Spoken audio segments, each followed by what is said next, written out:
tarnation's a skyscraper? It's a very tall building, Mr. Clampett. What in tarnation's a building? Ooh, of course we cannot accept that.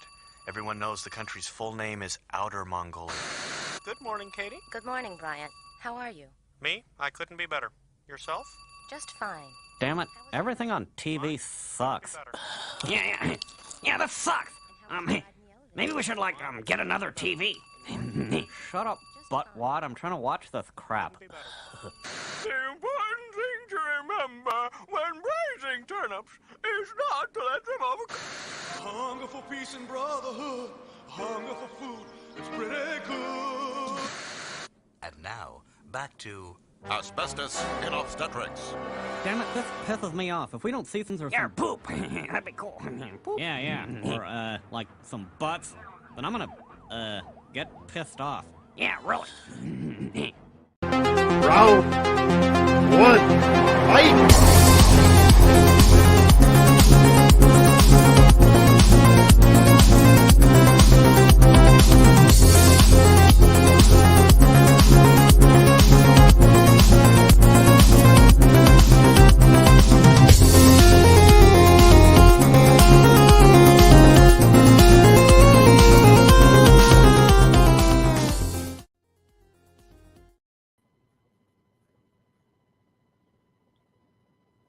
What in tarnation? I said, what in tarnation?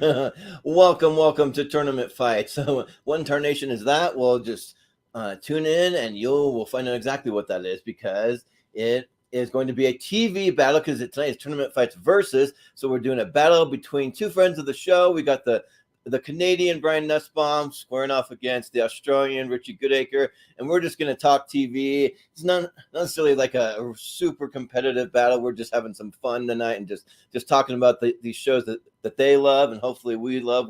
We'll see what happens, but yeah, it should be a great time. So I am your host, Jordan, the movie hero or TV hero tonight, and yeah, let's go ahead and introduce our panel for tonight. We'll start with my co-host, Austin Pez Howell. Yeah, no. TV sucks. Let's go do something better. I think that was like the Beverly Hillbillies, that tarnation thing or something. They flipped on.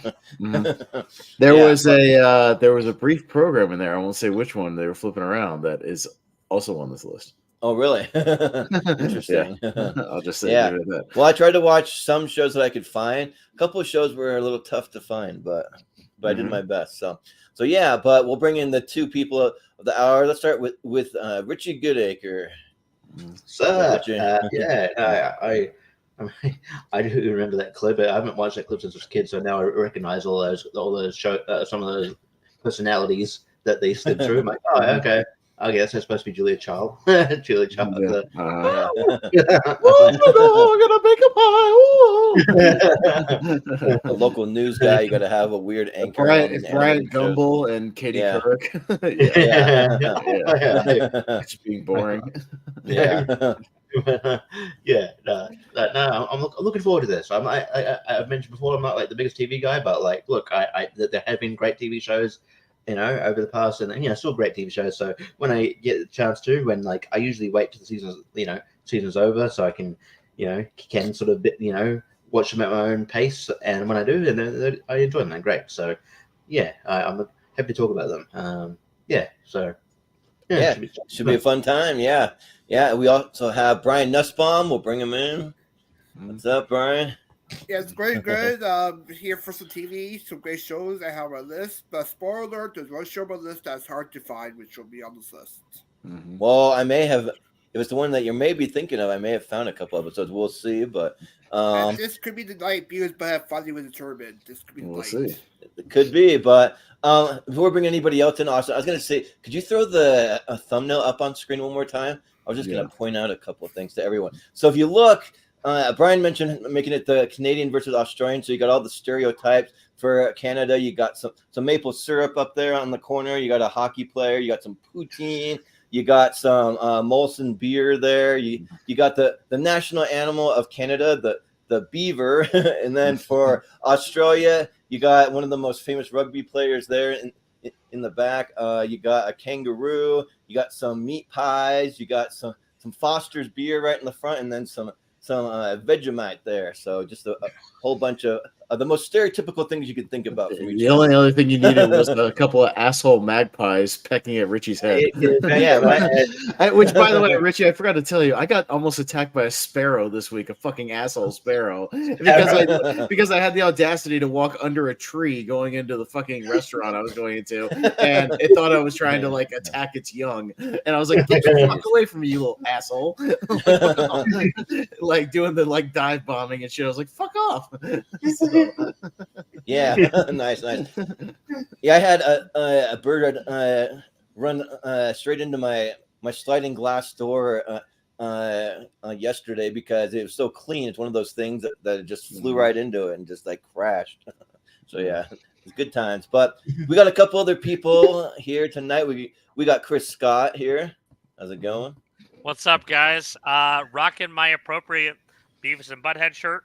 There we go. Guys, I'm hoping that this show actually goes through. I know there's a good chance it might not, but I'm hopeful. Yeah. I'm so glad to be a part of this episode because you guys are absolutely awesome. And I feel like you guys become integrated parts you of just need the right panel at the right time, Chris, and anything can happen. Exactly. Yes, exactly. You know, and you two, even Chopping Mall can win a tournament, so never give up hope. Yes. Right. Well, I don't have a Beavis Butthead shirt that fits anymore. I had one from high school, like back when I was like about 20 pounds lighter. But I ordered one that will fit me. That's coming in the mail. But hopefully that doesn't fit long. I'm planning on losing weight. But yeah. So, but I didn't get it in time for this episode. But it reminded me to order it though. I was like, that's awesome. Get one. Yeah. So the same shirt I loved from back then. But last but certainly not least, we have Malcolm Lay here. How's it going? It's going good. You only put one beaver on the poster, but we all know two beavers are better than one. So. Yeah, right. Anything better than one. You know what I say to that? Nice beaver. Yeah. Do you have a Beavis and Butthead shirt coming in the mail, Malcolm? Yeah. Tell us how much you love it. We'll send you a poster and some little stuffies. Yeah. No, he's got you got Jackass. A period piece movie of the Queen coming on there with the Queen's head right on there, right? He's more into that. He's got Up Front or whatever. What was it? The movie you're in? Yes. Oh yeah. Uproar. That's Sorry. right. Oh yeah. Uproar. Uproar shirt. Yeah. What's that movie called? Uptight, Upright. Yeah. The Upright Citizens Brigade. Yeah. But anyways, Austin, you want to break it down and let any first timers or anyone tuning in know how it's going to work tonight? Yeah, no, it's very similar to any of the tournament fights. I got a list of 32 from each of the gentlemen, Brian and Richie, of TV with some alternates. Y'all have 5 crossovers. I won't say what they are until we get to them. Yeah, so once we get to them, I'll kind of reveal what the crossovers were. So yeah, one's pretty obvious. Yeah, probably. One's obviously you could deduce. But yeah, as far as the other ones, we'll get to them when we get to them. But yeah, I just put them all on a big wheel, spun it up. So it won't always be Richie versus Brian. It could be Brian's 2 picks, Richie's 2 picks. But we do have some good matches in there, and we'll go up and down the ladder. Everybody get a chance to quickly vote on them. Maybe give it a little more leeway to Richie and Brian than us, so we can keep our thoughts a little bit more brief. And that's kind of how it works, and we'll see which one wins this thing. So let's keep it moving, keep it quickly. You don't want me saying the following words. This sucks. Let's go get drunk. Yeah.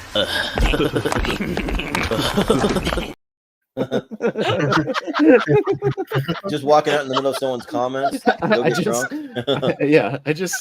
I love the fact that they just fall in line like ducks. It just leaves with them. Yes. Another one of my favorites is when a serial killer is loose and they become friends with him. Yeah, they're just following him around. Yeah. Alcoholics with all this. Yeah. Yes. Good one. Oh my god. Anyway, so don't make me say those words. Let's keep it moving. Let's keep it quick. Let's do our thing. Have a little fun. So let's get this thing going. Bring up the bracket and we'll get started. So let's do it. All right, I'm gonna start out with Hell's Kitchen and The Simpsons. To start out with. All right. So we crossover or no? I don't believe it was actually. No. So I'll try to bring on my list here to make sure, but I don't believe it was. So yeah. Anyway, start with Malcolm. Go on, what you got? This is actually really tough. Because I love, like, both of these shows were on my list tonight. Mine versus Jordan early in the year. Yeah. But I love The Simpsons. It's one of those ones I've always really enjoyed. And I just think it hasn't lost a beat. But you know what? I'm also I'm also a really big fan of reality TV, and like a lot of people seem to don't treat them with respect. And so I love Hell's Kitchen, so I'm gonna get Hell's Kitchen. Yeah, I'm good. Chris, what do you say This here? is also tough for me. I do really like The Simpsons, and actually have since watched some of the newer episodes, and actually it really is pretty good. But yeah, Hell's Kitchen is one of those ones that it kind of surprises me every time when I kind of forget about it, and then I get back to watching it. It is so much fun, and it's nuts. It's definitely intense, like you would want to be in a kitchen. So I'm gonna go with Hell's Kitchen here. Yeah. Brian, what do you say? Yeah, Simpsons was on my list. I love The Simpsons growing up. Love some new episodes. Some of them are great. Love the creativity for the 2000 horror episodes they do each year. Even love the whole Simpsons land they have in the Universal Studio is great. It's great to be there. Yeah. Hell's Kitchen is good. I enjoy the show. I went to the restaurant in Vegas, but for me, I'll go with Simpsons because I grew up with it. Yep, sounds good. Richie, what do you say? Yeah, I mean, Simpsons was on my list somewhere. It might have been a crossover, but I did have it there. But Hell's Kitchen was higher, I think. Yeah, because that was on my list. But when Simpsons season 3 to 10, that's that's just quality TV. That was appointment TV. I'm glad. One of the reasons I still maybe keeping my Disney Plus subscription, I can say that word, around is because of the Simpsons and maybe Family Guy and all that. But it's just it's just very good comfort viewing. But speaking of comfort viewing, Hell's Kitchen, I really like that. I love Gordon Ramsay. I know he's not everyone's cup of tea, but I don't know. I love his unique way of coming up with ways to put people in their place, and it's great. And I just saying, I could watch an episode where he goes, "Where's the lamb sauce?" all the time. His freak outs at people's incompetencies is amazing, and I can imagine it would be a high pressure situation, especially when you're big reputations on the line. I'll go Hell's Kitchen. Yeah, sounds good.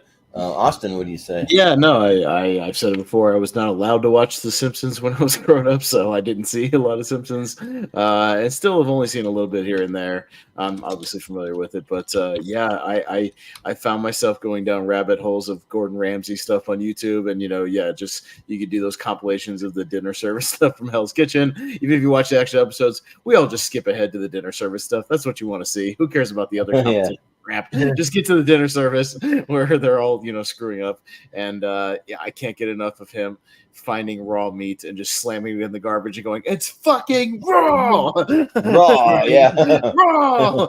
All of you, come here, you, piss off upstairs." No, it's great. Come on, Hell's Kitchen. That's what I'm going with.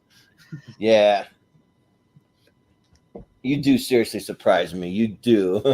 You fucking donkey, or one little just crazy weird insults he has. But yeah, I think that Gordon Ramsay is great. I can't remember what it was, some kind of daytime talk show. They had him on, and they had staff members cooking stuff, and he's just going up there, grabbing it with his hand, and then throwing it right on the ground. This is shite. This is horrible. It's just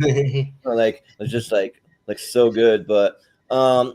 But the thing is, for much as I love Gordon Ramsay, I mean, I grew up with The Simpsons ever since I'm young enough to remember watching TV, and they've just been a big part of my life. I think that still holds up. There's a small dip, I think, just when they were making the Simpsons movie, because I thought maybe they're put all their top writers on the movie, but I mean, I dare anyone to go back and watch it now and compare it to some of the first season, and I think that the writing's back to almost how it was, and it's really good stuff. And and it holds up. I mean, it's one of those shows. Like, is it going to go on forever? Will it come to an end? I think when it ends, we'll get one more movie. That's my guess. But yeah, so I'll go with The Simpsons. That's 4-2 for maybe the first upset of the night. Yeah. Hell's Kitchen. And in honor of that, as I move it on the bracket, I'll leave you with this. This is wrong. Oh my God. This is wrong. It's just wrong. Get 3 more going. Get 3 more going. 3 more working. Put them in the oven. It's fucked. Amazing. No, it's great. It's the best. So we got the middle versus Full House. Chris. I'm gonna go Full House pretty easily here for me.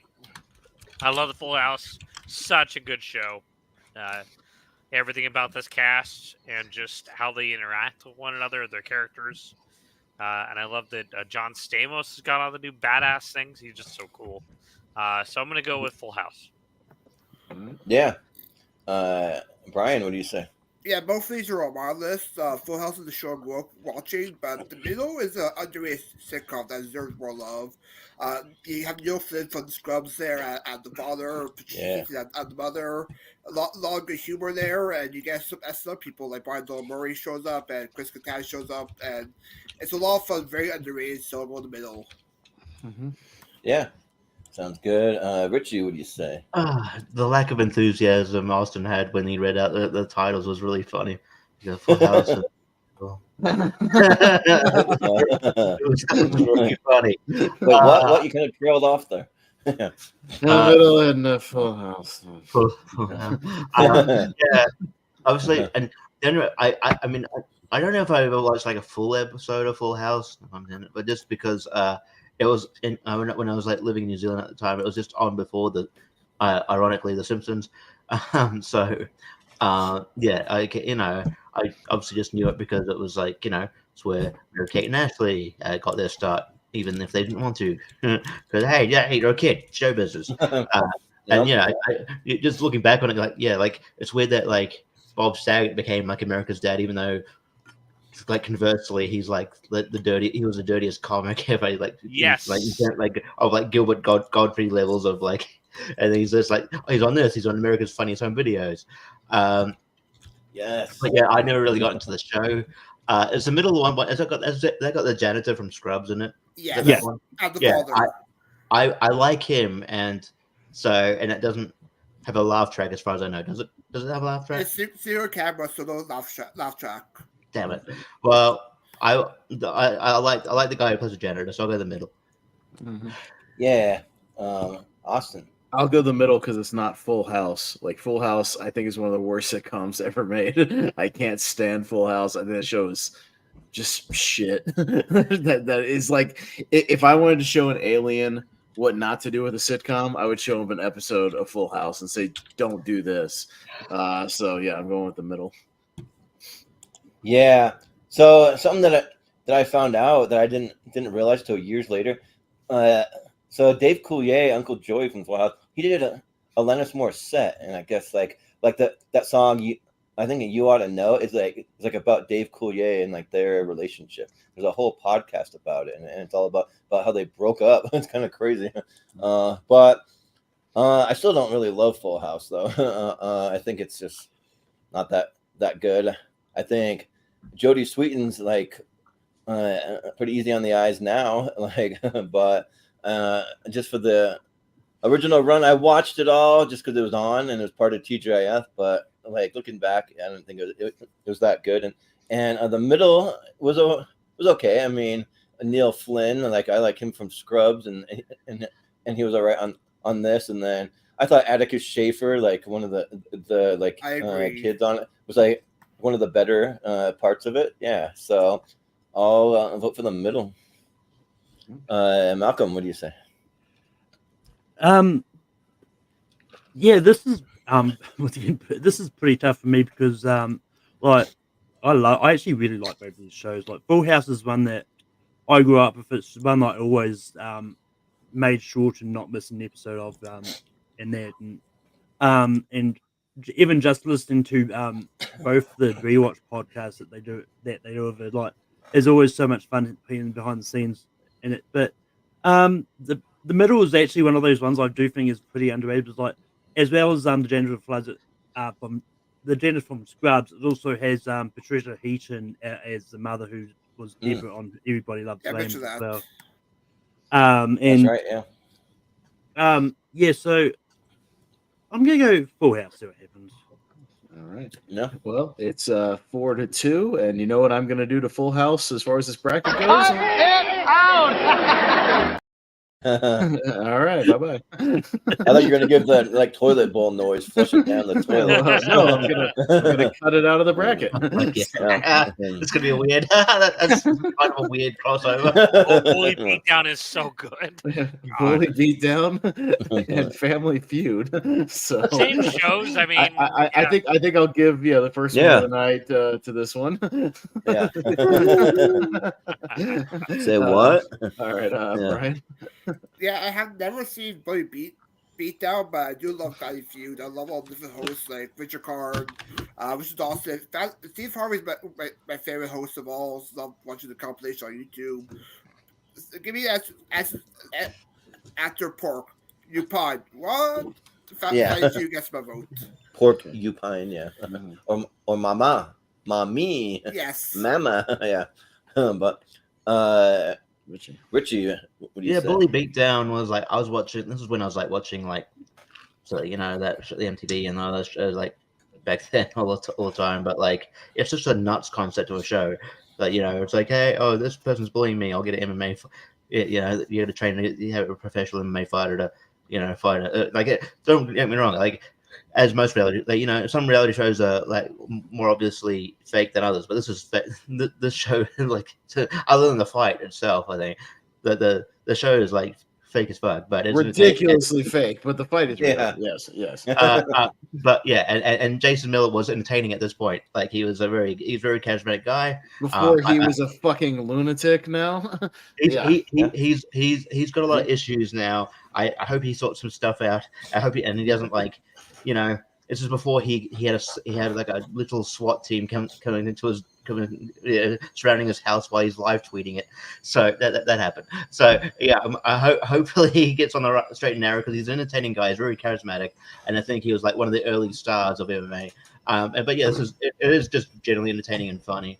In fact, it is actually tough for me because I watched I don't think I've watched an episode. Like, obviously, we've had our own version. I think other countries have had our own version of Family Feuds. But I've watched, and the American ones come on TV a few times. But I don't think I've watched a whole episode. Well, I watched compilations, and just like watching like Steve Harvey's face when the couples come up with ridiculous answers to things, and then yeah. So yeah, that's always entertaining. That's always a comfort. So. It's close, but I'll go Bully Beatdown because I doubt we'll see that ever again on this. So why not?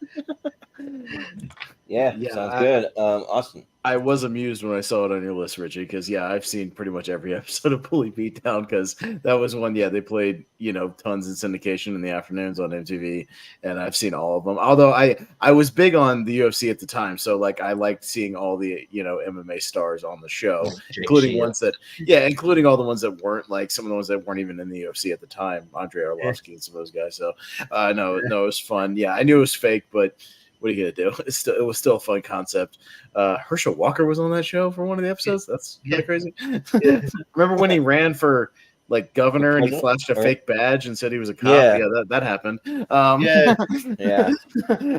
lied about a lot of stuff down in Georgia. Yeah, he just lied about everything. No, it was hilarious. But anyways, I'll go Bully Beatdown. Why not? So, guys, we got a good one for you today. We got the Nussbaum family versus the Goodacres. All right, introduce your families. Yeah, like I'm a big Family Feud fan. Like I would love, especially with Steve Harvey. Like he is like made for the show. It just works like so well. Honestly, I kind of like John O'Hurley, but I didn't really care for too many of the older Family Feud hosts. But I mean. But it's fun because it's one of those shows that like everybody feels like they could go on there and do pretty decent. So it'd be fun to like go on to Family Feud.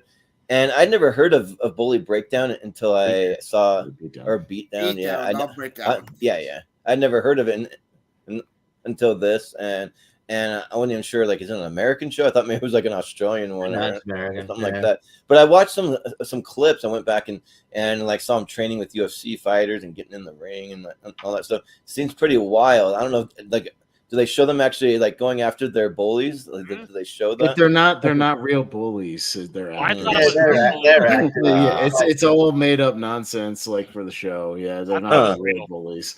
They put out casting calls for people to fight MMA fighters for money. Like, if they will legit get money if they want, or whatever. But yeah, they made up everything else. This was the same era as like those dating shows like Next, Room Raiders, and all that. Yeah. Kind of thing, it's kind of I love all that date my mom, all that bullshit. Yeah. They're all kind of really fake. Parental control, yeah, I remember. They're all fake. I love parental control. Yeah. So, but somehow this one skipped me. So I mean, and I became more of a UFC fan later on. I'm not like a huge AFC or UFC fan. I just like to just watch the matches. I don't get into like who's the best fighter, what's their technique. I just like seeing two people beat the crap out of each other, and it's fun. So, but yeah, I'll go Family Feud here. But Malcolm, what do you say? Yeah, I've also never really heard of Bully Beatdown. I didn't watch a lot of MTV channel growing up itself. But I've also never seen like a full episode of Family Feud. I think I've seen probably a full episode of the New Zealand one that's hosted by Di Henwood, but that's probably about it. But just like Richie, I've also seen many compilations like a clip that I've seen going around a lot is like, name a 3-letter animal, alligator. Right. Yes, I'm just because I'm more likely to watch Family Feud. I'm going to go Family Feud. Cat, dog, but Chris, what do you say? Maybe I was right at that right age where, like, I don't know, I was kind of a dork and kind of thought Bully Beatdown was real. Obviously, we were talking about this and realized it was. If you watch it back now, you're like, no. Yeah, but now I feel like I could watch it and be like, this is the stupidest thing in the world. But for me, being in the middle of that, like, I was like, yes, beat the shit out of them. So I don't know. Maybe just because of those kind of fond memories, I guess I'll go with Bully Beatdown because it will, like you said, it will never ever come up on this thing again. So let's do it. Sure. We have a tie, so it's a tie to Malcolm. Family Feud. Family Feud, all right. Now, I'll give you a quick 10-second interaction of what Bully Beatdown was like. Jason Mayhem Miller goes to Bully's job. Bully comes out, is immediately pissed off and acting like a stereotypical bully. No introduction or anything. What's up, bro? What do you want? What do you want? What do you want? What's going on? What do you want to talk to me for? Yeah, I bully a dude all the time on a regular basis. I'm admitting it on camera. Why don't you take that energy, bro, into the MMA ring? Yeah, what's up, bro? Win some money. This will be easy. Yeah, that's every interaction on Bully Beatdown there. Oh my god! Wow. Yeah, it's that bad. Austin, yeah, okay, that is definitely big as hell. It'd be one thing if they were high schoolers or whatever, where I could believe that happened, but they're like grown adults and they're like 28-year-old adults. Yeah. All right. So we got Hollywood Squares and Mike and Molly. Both of mine. Okay. Yeah. It's like, what? I believe that. I bully that dude constantly. Yeah, I beat him up. What's the big deal? Anyways, Richie. Richie's freezing. Oh, sorry. Yeah, am I right now? You're good right now. Yeah, kind of. Right. So, sorry. So obviously these two, I think, rhymes because Yes, they are. No, cool. Mike and Molly haven't seen much of. I know. It's sort of like where Liz McCarthy got her sort of big break. I know she was on Gilmore Girls for this, but yeah, I remember seeing some of Hollywood Squares though. But kind of like Family Feud, I just saw compilations, like like when like Gilbert Gottfried was like, "You fall." Those kind of things. I like the concept. I think they're bringing it back as well. With Drew Barrymore. I'm pretty sure Drew Barrymore's hosting it. So she's actually doing it. She's doing a Q&A too this soon, which I might go because she was my childhood crush. I don't know. Anyway, that's another thing. Just because, and I'm not really the biggest. I'm not the biggest fan of those type of shows like Mike and Molly. Didn't that other dude that played Mike, was he on that show Bob Loves Abishola or whatever that show is? Yes, it is. It's on Yeah. the list as well. Oh, okay. Yeah. We'll talk about that in a little while. Brian is a big Billy Gardell fan. Yes. Yeah. I'm pretty sure that show just got cancelled too. It just ended, actually. Just ended, yeah. But yeah, I'll go Hollywood Squares because I think I like each other. That's comfort. Again, comfort watching. It's fun. Yeah. Well, Richie. Sorry. Richie? Brian. Yeah, Richie. Let's go to you again. No, sorry. Okay. I'm having a bunch of damn pop-ups come up because people are blowing up our group chat. And they're popping up on my like screen actually here. Well, so. you can just Stop mute that, messaging right, the Jordan? chat. Well, I can mute it. I just haven't had a second to mute it. But anyways, let's go to Austin. Yeah. No, I've seen a few Mike and Molly's. It's not my bag. I do like Billy Gardell, though. I've seen him do stand-up. I saw him at the Comedy Zone in Jacksonville at least twice. He's a really funny stand-up. I like him in that aspect. But, yeah, it's still Melissa McCarthy. It doesn't do anything for me. Yeah, and I've seen plenty of Hollywood Squares over the years. It's all right. So, not one of my go-to game shows. Muted. But okay. It's okay. Officially muted. Okay. It's like, geez. This is like covering up the entire screen. I don't know why I get these pop or like half the screen, something like that. It's weird. But yeah. I remember watching Hollywood Squares back in the day, hosted by Tom Bergeron back in the 90s. Yes, it is. Yeah, and then seeing people like Bruce Valanche or like Martin Mull, those guys, Jeffrey Tambor showed up on a few episodes, and then Whoopi Goldberg was usually that middle square, I think. But yeah, she was. And they're all right. I mean, I think that maybe you could get a better version if you did it on like a streaming service where they allowed them to be a little bit more edgier. Like, don't do it on network TV. Do it like or like late night maybe. You could do that. Yeah. You know? But yeah. And I've never been a big Mike and Molly fan, other than the fact that I do like that. Melissa McCarthy has heart, like on the show, like she kind of shows off more of her kind of like just the heart that she has between her and her husband and that kind of stuff. But I'll go Hollywood Squares. Yeah. Malcolm, what do you say? Yeah. So and actually, from what I saw, I don't think Drew Barry is actually not going to be the host of this new Celebrity Square. She's going to be the middle square. So I don't think they've announced the host yet. When is that premiering? Like, is it already airing yet? It hasn't been announced yet. Next year, I think. At 2025, I think, is when so next year. Well, my hope is that she does away with her talk show because I think that's really stupid, and she should just do Hollywood Squares. She's successful. It's been renewed, so it probably won't be. Yeah, right.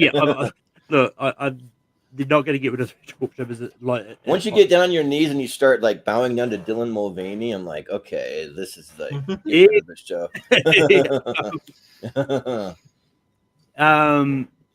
Yeah, I think I've seen a few episodes of Mike and Molly. I don't think I ever sat down and watched a full season of it. But Hollywood Squares is actually a show I watched a lot growing up. And it's and I've always thought it was a lot of fun.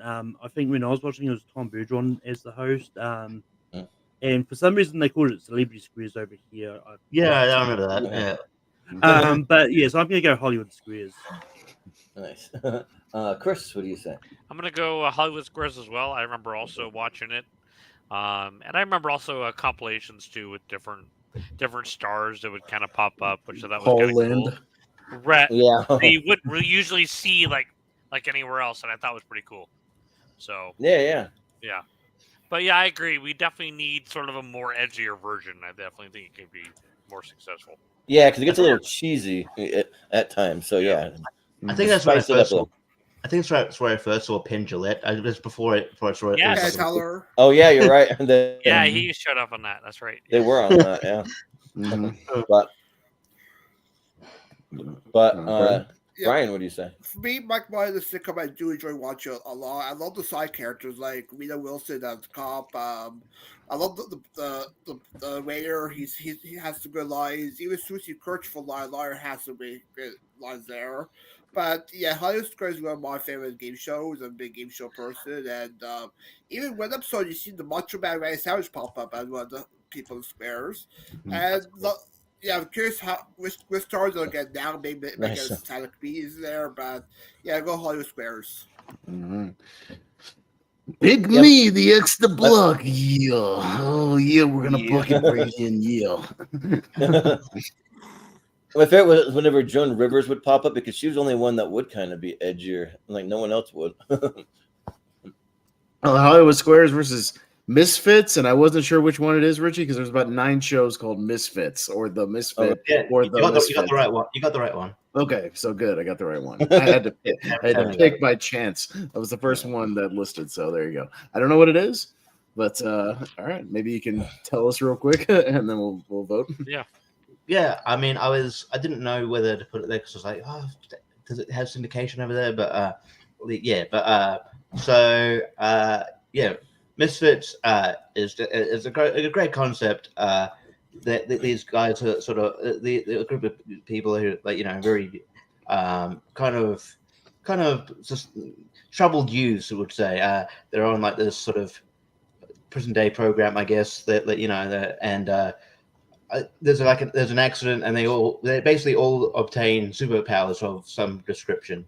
Like you got the main dude, I can't remember his name, but he's in he's in the Umbrella Academy now. Robert Malcolm will probably let it out for me. Robert, so I can't remember. But they all obtain different superpowers, and it's just a really cool concept, really good theme, and it's good. And it's pretty easy to watch. There's only like 4 seasons, I guess. It pretty loses some quality over after the in the later ones, just because a lot of the cast gets replaced here and there. But it's still a very good watch. I mean, obviously, like Family Guy is Family Guy. It's one of those shows people, if you don't know, like it, started like in the late 90s. It got canceled early on, and then it had this big resurgence, and it's one of those comfort watches, man. Like I understand that people are like, it's probably not as good now because like Seth MacFarlane's doing other stuff. He's not really. He's just he just comes in and records voices now as opposed to writing it. But I'm still thoroughly entertained by I like most of things that like Seth MacFarlane attaches himself to. So I would say check out Misfit. It is a good show, but I'll go Family Guy. Yeah. Austin, what do you say? Cool. Sounds interesting. Still hadn't heard of it until the show, so I'll vote Family Guy. Sorry, Richie. Never seen it. Well, I watched the trailer for it, and it looks like one of the shows that I'd probably like because I'm like a superhero kind of guy. Like I'm a big Heroes fan, or like Alphas that was on Sci-Fi, or like some of those shows.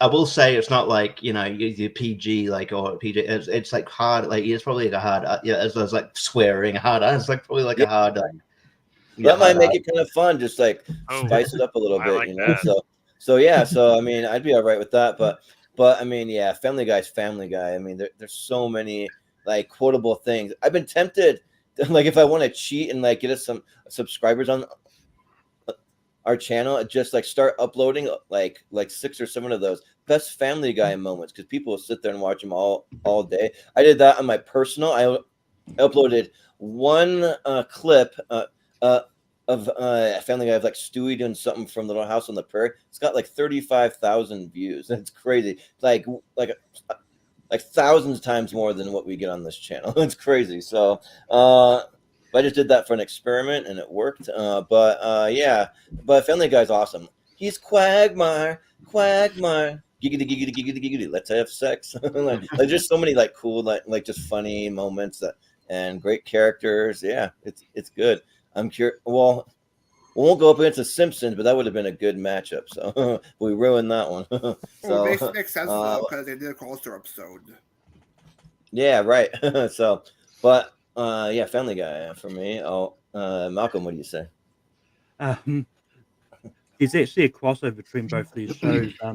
In one of the Family Guy episodes, the guy who played Simon Bellamy, I can't pronounce his name, I'm not going to try, appeared in an episode of Family Guy voicing George Harrison and John Lennon. Nice. But he was also Ramsay Bolton in Game of Thrones, is probably that same guy. Aaron was, but yeah. I've never heard a lot. I think I've heard of Misfits before, but I just haven't got around to actually watching it. But I'm a big fan of Family Guy. I love it. I'm a little bit behind on the latest season, but I'll go try and get it at some stage. So I'm gonna go Family Guy. Yeah, one of the best moments from the crossover episode is when Peter goes up to Homer. And he's like, "Why the hell is your skin all yellow? You look like you have jaundice or something." Like, he's like, "Huh?" Like Homer's all confused. but Chris, what do you say? I like early Family Guy, and then after that, I had no interest because some of it was okay, but it wasn't ever consistent enough for me.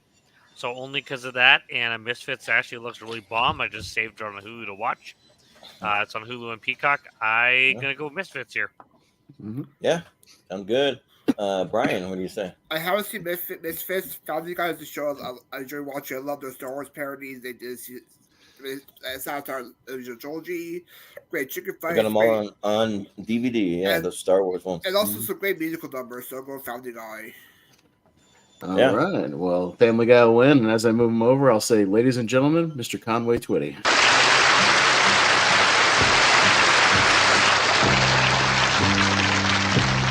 I can almost hear the stillness as it yields to the sound of your heart beating.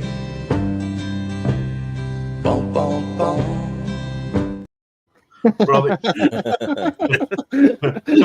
Sheehan's the guy that I couldn't think of before. He's also in that shitty Mortal Instruments movie. Yeah. Yeah, they do some kind of joke with like Steve Buscemi where they're like talking about how ugly he is, and they're like, "What? He looks horrifying," and it shows him like what he looks like in real life instead of a cartoon, and you're like, "Whoa, yeah, he does look weird." Yeah. Got Everybody Hates Chris and Curb Your Enthusiasm. Jordan. Everybody hates. Dang, this is a tough matchup because I love both of these shows. Everybody hates Chris. Yeah,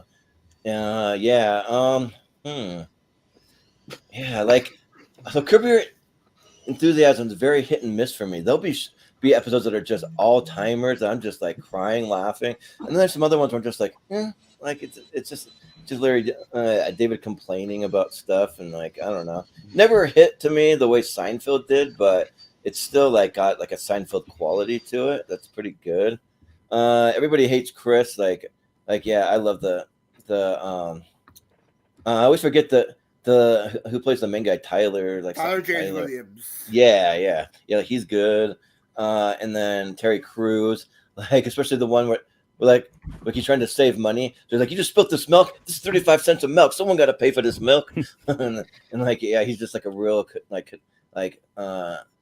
frugal guy, I guess. But just because Curb has those like all timer episodes that are just so good. And like it's always fun to see what cameos are gonna pop up, and so I went back just because of like controversies going on. They have like the Palestinian like a chicken restaurant one that's like pretty good. It's been coming up in suggestions now because I guess of the conflict over there. But funny stuff. So yeah, I'll go Curb. But Malcolm, what do you say? Yeah. Once again, Everybody Hates Chris is probably another one of those sitcoms I've probably seen an episode here or there, but it's just never sat down and watched the whole it from start to finish. But Curb Your Enthusiasm is just one of those shows that I've gone to a lot, and I think it's great. And honestly, I think it's better than Seinfeld. And it's just I think it's great, and I think it ended on. I think I really love the end, like the finale. And again, it's as I just discovered recently, there's now a podcast of the behind the scenes of it, hosted by Jeff and Susie. Yep. So I'm gonna go Ooh, Curb Your nice. Enthusiasm. Yeah, one of my other favorite episodes is where Caitlin Deaver shows up as a Girl Scout, and then she starts having her first period, and like Larry David does not know what to do. He's like all freaked out, but he's not afraid to talk about it though and walk her through it though. He tries. It's like pretty funny. But Chris, what do you say? Only because I never really got into Curb Your Enthusiasm. I feel like it was on before another show I liked. I never liked it at all. And I enjoyed Everybody Hates Chris. I think it's a fun show. So I'm going to go with that one. Yeah, sounds good. Brian, what do you say? Yeah, both of these are on my list. Curb is a great HBO comedy. It feels like Curtis Seinfeld with the way how Jay Spoon feels like Kramer to me. You get Jeff Garland as Jerry a little bit there, but as some great guest stars. I love the Seinfeld season where they reunite the whole cast. Even though the producer season is pretty good, but I'll go with Everybody Hates Chris on this one. It's another underrated show, great humor. Terry Crews is hilarious as dad. Chris, they're going to use the peanuts to watch the kids. Some great humor there. Everybody Hates Chris gets my vote. Yeah, sounds good. Richie, what are you going for? Yeah, just ignore that stupid washing machine. I'm putting my foot down. I'm digging a new one because that washing machine should not be that loud. Anyway, like it's gonna explode. I've never really been drawn to like shows like Everybody. It's just not Everyone Hates Chris. It's just not my thing. Like I don't have like an aversion to sitcoms in general. Like there's some I like with have laugh track, but they really have to. I really have to. I don't know. They really have to get. It takes a lot. For example, I'm just not a huge fan of that whole dynamic. So yeah, I saw bits and pieces of Everyone Hates Chris. It wasn't in my bag. Curb Your Enthusiasm though, I love. I think it's great. I haven't finished watching it though, so it was one of those things where I was just gonna wait until the show finished and I was just gonna catch up. But yeah, what I've seen, I love. I like Seinfeld, but yeah, Curb Your Enthusiasm is more my bag, and yeah, I love Larry David's humor, so I'll go Curb. Yeah, sounds good. Austin. Yeah, I'll pretty easily go Curb. I've never really seen a lot of Everybody Hates Chris other than a few clips like on Facebook Reels or whatever. And yeah, it's seems okay, but it's not really my bag. So I'll go Curb. Yeah. Got Unbreakable Kimmy Schmidt and Keenan and Kel. Yeah. So Malcolm. Of course, I was. Yeah, this is really tough for me. This Unbreakable Kimmy Schmidt is probably one of those shows that I put off a little bit until I decided I'll sit down and watch it. And I just loved it a lot. I can't remember who the main girl is. Ellie Kemper. Oh yeah. I think she's great at being this girl who's like been in this bunker for years. No connection to the outside world, and like she escaped and all that. It was a lot of fun. It's just one of those ones like that I've always found entertaining, and even the interactive move they did on Netflix with Daniel Radcliffe and that in it, I think is also really great. But yeah, and Kenan and Kel is just one of those shows that I've grown up a lot. And it's just one that I've always really enjoyed, and it's one that I wish I don't know if there is any DVD, if it is on DVD or not. But if it is, I want to get it on DVD. Yeah, not really, but it's on Paramount Plus. The whole thing is. Yeah. And for a little while, it was on Netflix actually. Yeah, I just wish Paramount Plus existed in New Zealand then. Yeah, But it has all the Nickelodeon shit. So but yeah, just because be easier to go back and rewatch Unbreakable Kimmy Schmidt, like considering recent events, like it's going to be harder to go back and rewatch Ken and Nickel, considering the person I'm not going to name is involved with it. Unbreakable Kimmy Schmidt. Yeah. Chris, what do you say? You're muted, buddy. Can't hear you. You're muted. Muted. Okay. There you go. So I never saw the Unbreakable Kimmy Schmidt, but I definitely have fond memories of watching Kenan and Kel. I love that show as a kid. So I'm gonna easily go with that one here. Mm-hmm. Yeah. Brian, what do you say? There's actually a connection between these two because Kenan Thompson appeared in Kimmy Schmidt, so sort of crossover a little bit between. But Okay. yeah, this is tough for me. Both of these are on my list, but who loves Kimmy Schmidt? I love Kimmy Schmidt. I love Titus Burgess and Titus Ramadan. Peter Yeah. Noir, Mrs. Carr, you can be popular. Find who your true friends are. Pinot Noir, Kimmy Schmidt gets my vote. Yeah. Sounds good. Richie, what do you say?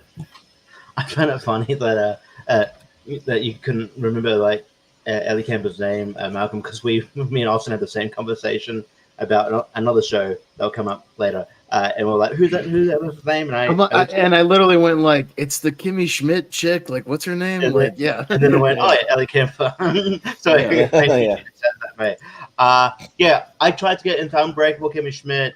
I liked aspects of it.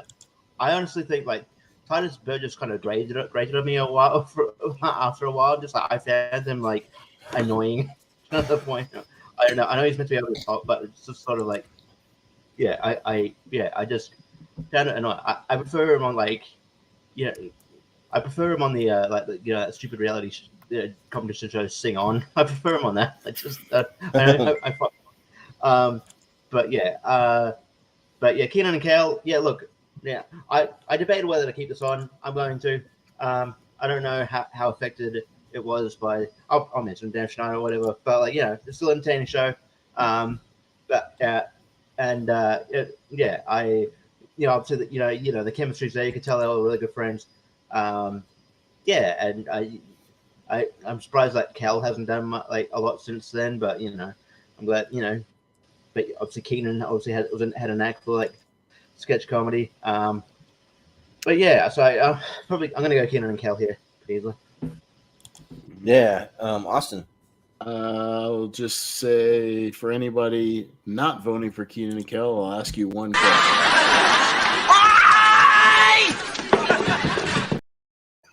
So Keenan and Kel gets my vote. Yeah. Well, I mean, only one of these shows has an intro by Coolio. I mean, come on, freaking Keenan and Kel. Coolio's awesome. I saw him in concert, but it was like later in his career, and he had a very smoker's voice. You could tell he smokes a lot. What, that would have been awesome. Yeah, he was at the Boise Music Festival one year, Chris. Yeah. Wow. So, Listen, we did see him there. Yes. Okay. Yeah, I listened to him while I was in what do they call those? One of those like really freezing cold chambers where it's like negative degrees, and it's a way to like kind of like lose weight or quickly or whatever. I was in one of those, and while I could hear him outside, and then I went out there and saw him. But and yeah, Keenan and Kel's awesome. I mean, I do like the Unbreakable Kimmy Schmidt. I think that it's good. I mean, Titus Burgess is probably the best for me, or like Ellie Kemper's good. Like I like her in 21 Jump Street. I'm gonna check out your chest. I mean, check out your test or whatever. So I mean, she's fun when she pops up. But yeah, I'll give it to Keenan and Kel. I love orange soda. I do. Yeah.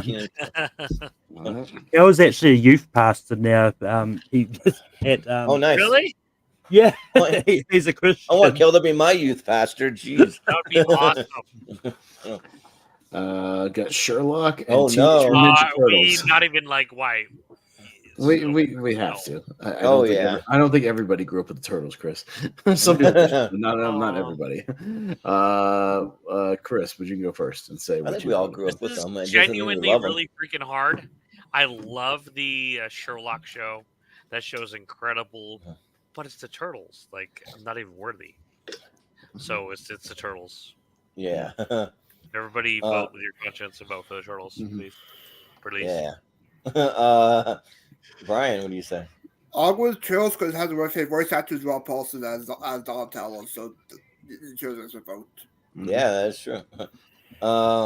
Richie. I think these are both mine. And yeah, like Turtles was like, one of my favorite shows growing up. It was that, and another one that a couple minutes later. I won't say anything, but yeah, like it was just amazing. It just came in the right time. I was Turtles mad. Like there was brief time, right, where I lived in Sydney, and I had to get like cast on my legs, for a while, and then and every 6 months I have to get every couple months I get it changed over, and so I'm like, oh, what color Ninja Turtle haven't I had this month? Okay, well, we'll get rough.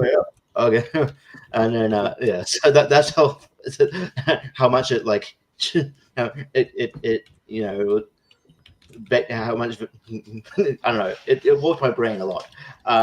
But so yeah, and Sherlock, I got into probably nearly as it was finishing, but I just sort of decided to and got all the DVDs, and it's really good. And I think Benedict Cumberbatch is a natural. They got great kids, got great chemistry with Martin Freeman here.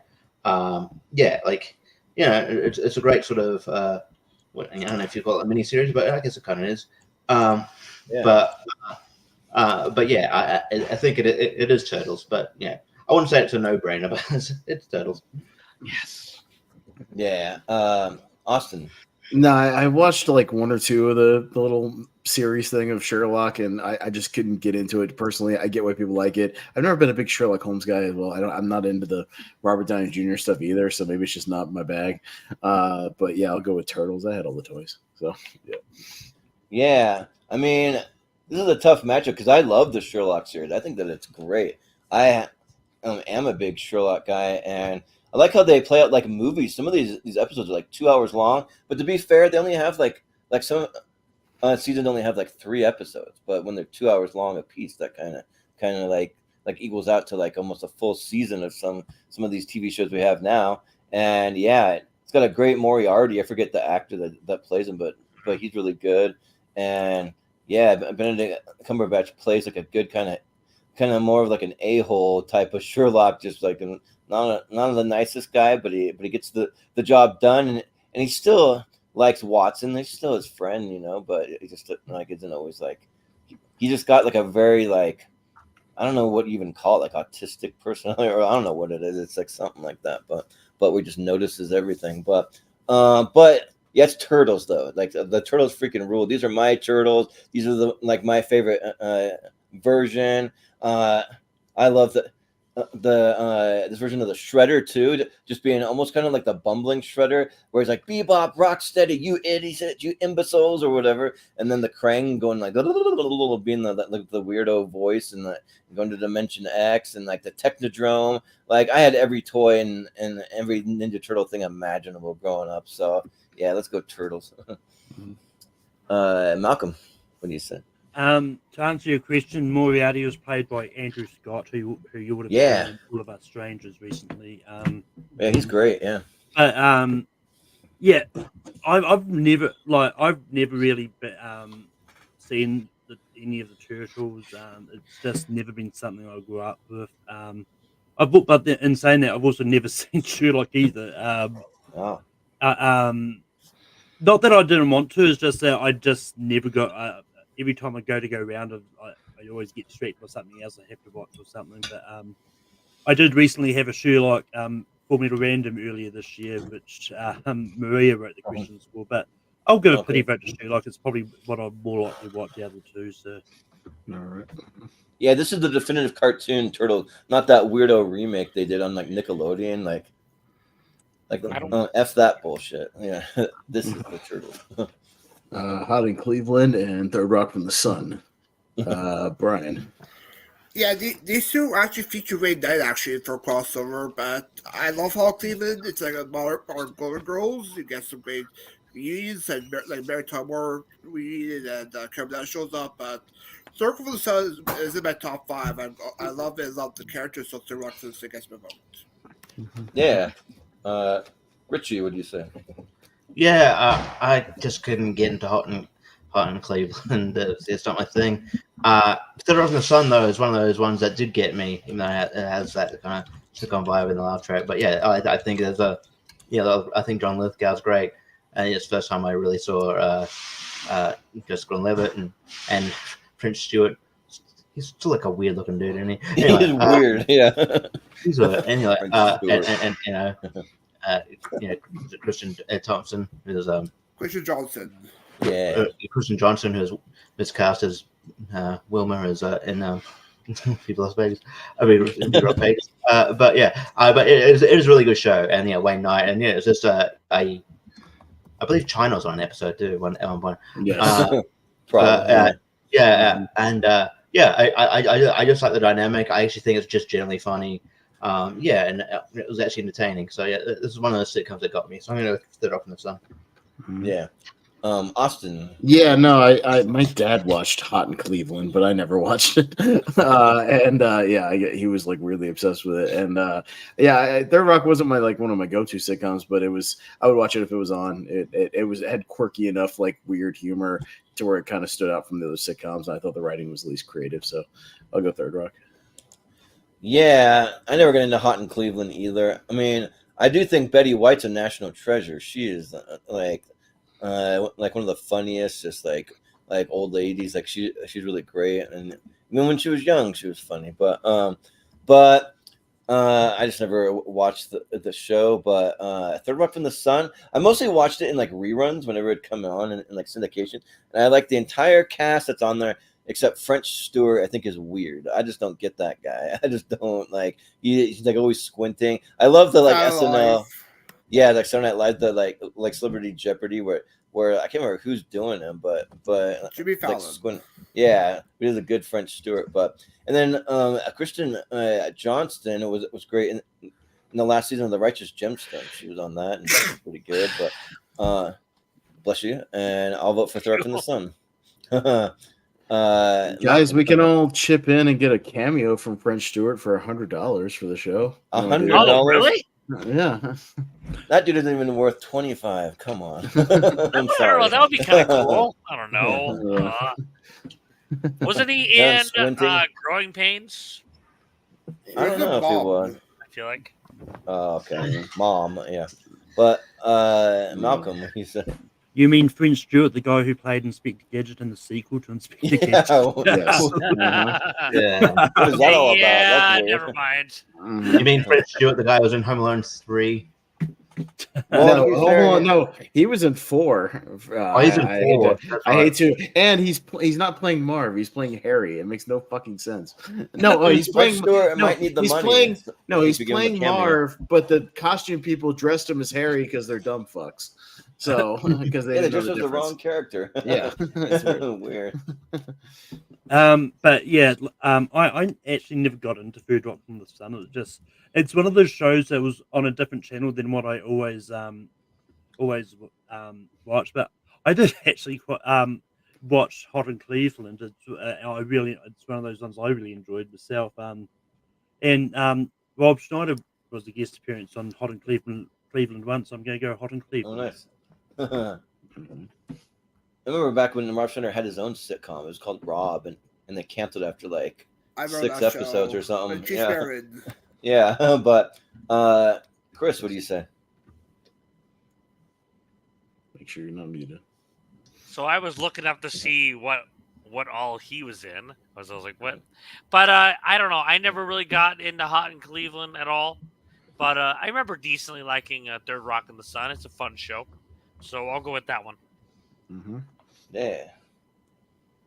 weird movie. Oh yeah, it is a weird movie. I was just saying, it's on Disney Plus. If anybody would like to revisit, anybody want to put it on the wheel of movies, make me and Richie watch it. Yes. So, I don't know anyone that likes that guy. It's just weird. I'm calling the mulligan on that one. Yeah, right. Little rascals. SCTV and Brooklyn Nine-Nine. Richie. Yeah, I know of SCTV, and it's a lot of, sort of like basically Canadian Saturday Night Live. Yes, it is. Basically, yeah, like with Martin Short and that kind of stuff. But yeah, I haven't seen pretty much any of it. Brooklyn Nine-Nine, still haven't finished it, but yeah, it's just a good binge watch, good fun binge watch. But yeah, I think it's great. That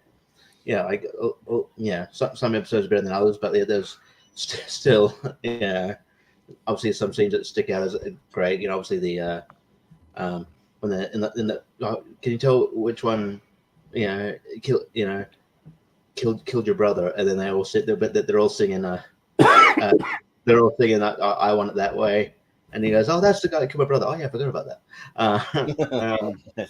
But yeah, I love all the cast, like the dynamics. So I'm going to go Brooklyn Nine-Nine. Yeah, Austin. Yeah, I've only seen a little bit of Brooklyn Nine-Nine, mostly just compilation kind of stuff. But Brian, you'll be happy to know I have all the box sets of SCTV. I love Really? SCTV. Really? Yeah, I'll pull them in a second. Yeah, I'll show you on camera. But I love SCTV. Yeah, because I'm a big John Candy fan and Rick Moranis fan. Yeah, Dave Thomas, like all those guys on there. Yeah, and it's great. I'm a big fan of SCTV, so I'll definitely vote for that. Yeah.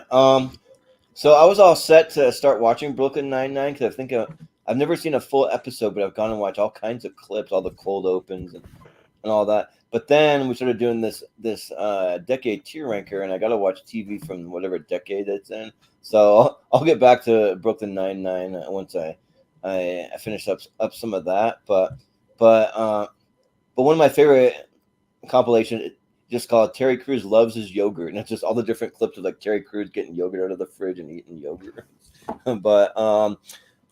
But yeah, SCTV is awesome. Like I think that it has like some like legends in like comedy. I mean, John Candy, Eugene Levy, Catherine O'Hara, Dave Thomas. I mean, Harold Ramis. Like there's just some like really awesome. Andrea Martin, who's Aunt Vula on the Big Fat Greek Wedding like movies. Oh yeah, that's right. Yeah. And then of course Joe Rick Flaherty, Moranis. who passed away. Mm-hmm. Oh yeah. So yeah, I got to go SCTV. I haven't seen it in a long time, but there was a time where they would show like reruns here in the United States, but that was like maybe like late 90s or something like that. But yeah, so I'll vote that. Mm-hmm. But Malcolm, what do you say? Right, Dave Thomas, the founder from Wendy's, was on SCTV. Yeah, he was a cast That's member. weird. It was kind of crazy. Yeah, it was weird. They're making everybody Frosties and stuff. Yeah. Mm-hmm. And some Biggie fries. I mean, I've never seen SCTV. I've probably seen clips here and there, maybe, I don't know. But Brooklyn Nine-Nine was a show I watched a lot, so I'm gonna go Brooklyn Nine-Nine. Yeah. Chris, what do you say?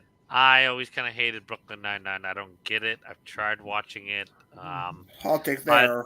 But SCTV sounds absolutely awesome. So I'm going to go with that one.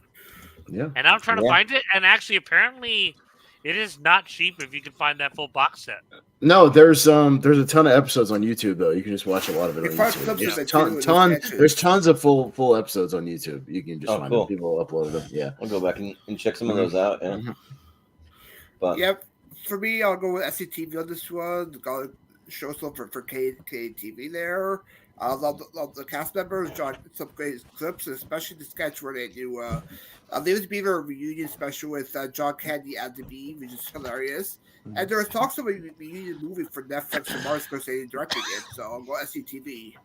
That'd be cool. Better do it quick. They're like losing people. There you go, Brian. Got my SCTV box sets.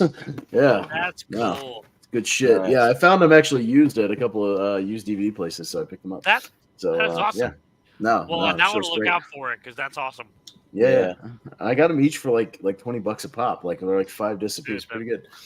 So, all right, got Game of Thrones and Celebrity Deathmatch. Very similar. Same show. Yeah, same thing.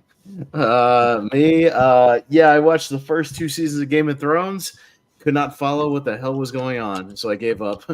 And I'm kind of glad I did because now that I know it doesn't go anywhere in the final season, I'm kind of glad I never got invested. So I'll go Celebrity Deathmatch. Yeah, I never cared for a Game of Thrones either. Like I watched the full first season. I was bored out of my skull watching it. I don't know. It's just not for me. But like later on, they added more like action, the Battle of the Bastards or the White Wedding or whatever it is. But yeah, like Celebrity Deathmatch, like it's like something that I wish they would bring back because they could easily do it with like some of the like today's celebrities. But I mean, yeah, I remember like they had like Eminem versus Kid Rock was one. They had Hillary Clinton go up against Monica Lewinsky. Yes. And in a battle of the Mansons once, which was like Marilyn Manson and Charles Manson for whatever reason. But yeah, there's some pretty funny stuff. I think they even did like a boy band fight, something like that. But Beavis and yeah, Butthead. oh yeah, they Beavis and Butthead on there Yes, it too. did. Yeah, yeah. But so yeah, I got to go Celebrity Deathmatch. And it was a show that like for whatever reason would like come on after midnight, like back in like the late 90s all the time, and so I'd watch it then. So yeah. But Malcolm, what do you say? Yeah, I've started watching Game of Thrones many a times, just never got past the first season. Yeah. But That first season is tough. Yeah, but I just love. I've seen a few bits of Celebrity Deathmatch. Don't think I've ever seen a full season. I'm quite likely might have, but who knows? But it's entertaining, and yes, I'm gonna go Celebrity Deathmatch. But yeah, when I worked at a movie theater, I had this kid with a severe learning disability sit there and like try to explain to me the entire plot of like the entire series of Game of Thrones in great detail, and like I was not really paying attention. I was just like, yeah, okay, whatever. And he kept following me around, like trying to explain it to me. He's like, no, let me just tell you this part. I'm like, no, well, I'm good. Yeah, it's kind of weird. But Chris, what do you say? I really like Game of Thrones, and this is one of my recent, a while back, acquisitions of the complete collection on 4K. Yeah, I'm not crazy about the last season, but I do like House of the Dragon. I think it's phenomenal, and I'm excited for season 2. So I'm gonna go with Game of Thrones. But it's weird that show went long enough that some people that were underage once like grew up and became adults and then appeared nude on the show. I'm just kind of like, that's a little awkward. so yeah, but Brian, what do you say? I'm sorry. I'm sorry. I hit the wrong button. Oh yeah. Okay. My bad. Anyways, if we're talking about for great team songs, Game of Thrones will probably win that one. But I haven't seen Game of Thrones. But I have seen clips of Celebrity Deathmatch, so go Celebrity Deathmatch. Yeah. Richie, what do you say? Yeah, these are both mine. Yeah, I think Game of Thrones rules. Yeah, I mean, there's a lot of stuff to follow. It's not for everybody, but yeah, I loved it. It was, yeah. It's one of those, because I'm not like I wouldn't say a regular TV viewer these days, but it was appointment viewing back then, and then the last season trails off considerably, but that was annoying. But House of the Dragon still, kind of has picked it back up a little bit. So yeah, it's good. Celebrity Deathmatch, yeah, it has been brought back a couple of times. I don't know if they'll bring it back now because the Mills Lane passed away a couple of years ago, who played as a ref. So yeah, but in New Zealand it was WWE, it was WWE Raw, and then Celebrity Deathmatch. Oh my god! But then I wasn't allowed to stay up, and I'm like, because Mum was evil, she was Hitler or something, and I was like, no, you cannot. No, I need to stay up. I need to watch these shows, and I would. And then the show was popular at school to the point where we had weird conversations like, "Hey, who do you think is going to win tonight out of X-Files and Men in Black?" X-Files wins, by the way. It's because Jay accidentally shoots himself, and nice. They also have a tie-in. There's a tie-in PS2 game which is very rushly done, but it's not very, very good. But you can get entertainment out of it. But yeah, so I'll go Celebrity Deathmatch. I love that show. Yeah, and you see Stone Cold Steve Austin has a regular part in the show. Undertaker shows up wrestling Satan. So yeah, Celebrity Deathmatch. Guys, how are you not going to vote for Game of Thrones? Guys, I mean, come on. Battle of the Bastards. Game of Thrones is the greatest show of all time. Oh my guys. Yeah. My name is Earl, and Flight of the Conchords. So Jordan. Yeah. Yeah. Yeah, my name is Earl. That show, for whatever reason, I just always missed when it was on. Because the Office always seemed to come on after it, so I would go watch The Office, but then like miss My Name Is Earl, and it's pretty good though. Like I think it's got a good little cast with Jason Lee and Ethan Suplee and like a bunch of those guys. Like so I mean that's one that maybe someday I'll go back and visit. But yeah, the Flight of the Condors, it's just really good. Jermaine Clement, and I forget the other guy on there, but Brett McKenzie. Yeah, that one's really good too, and that's also one that I haven't seen a lot of. But I think between the two, from what I have seen, though, I've seen like a handful of like 7 or 8 episodes of each one, and probably Flight of the Concorde. I've been kind of digging that style of like the New Zealand kind of humor, like more recently. Like I've been getting in more into like more dry humor that I never thought that I would like. Like if you asked me when I was a kid or a teenager, I wouldn't really like understand that humor, but now I kind of love it. So I'll go Flight of the Concorde.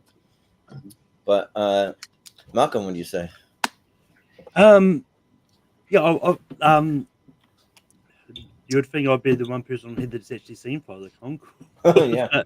I put it on here for you. I know, put it on here for you. To represent your people. No, I gotta represent the whole of New Zealand here. Come on. But it's probably one of those shows that was just on a different channel from the ones I usually watch. So it's just never been one that kind of passed me. But that being said, I've never really cared for My Name Is Earl.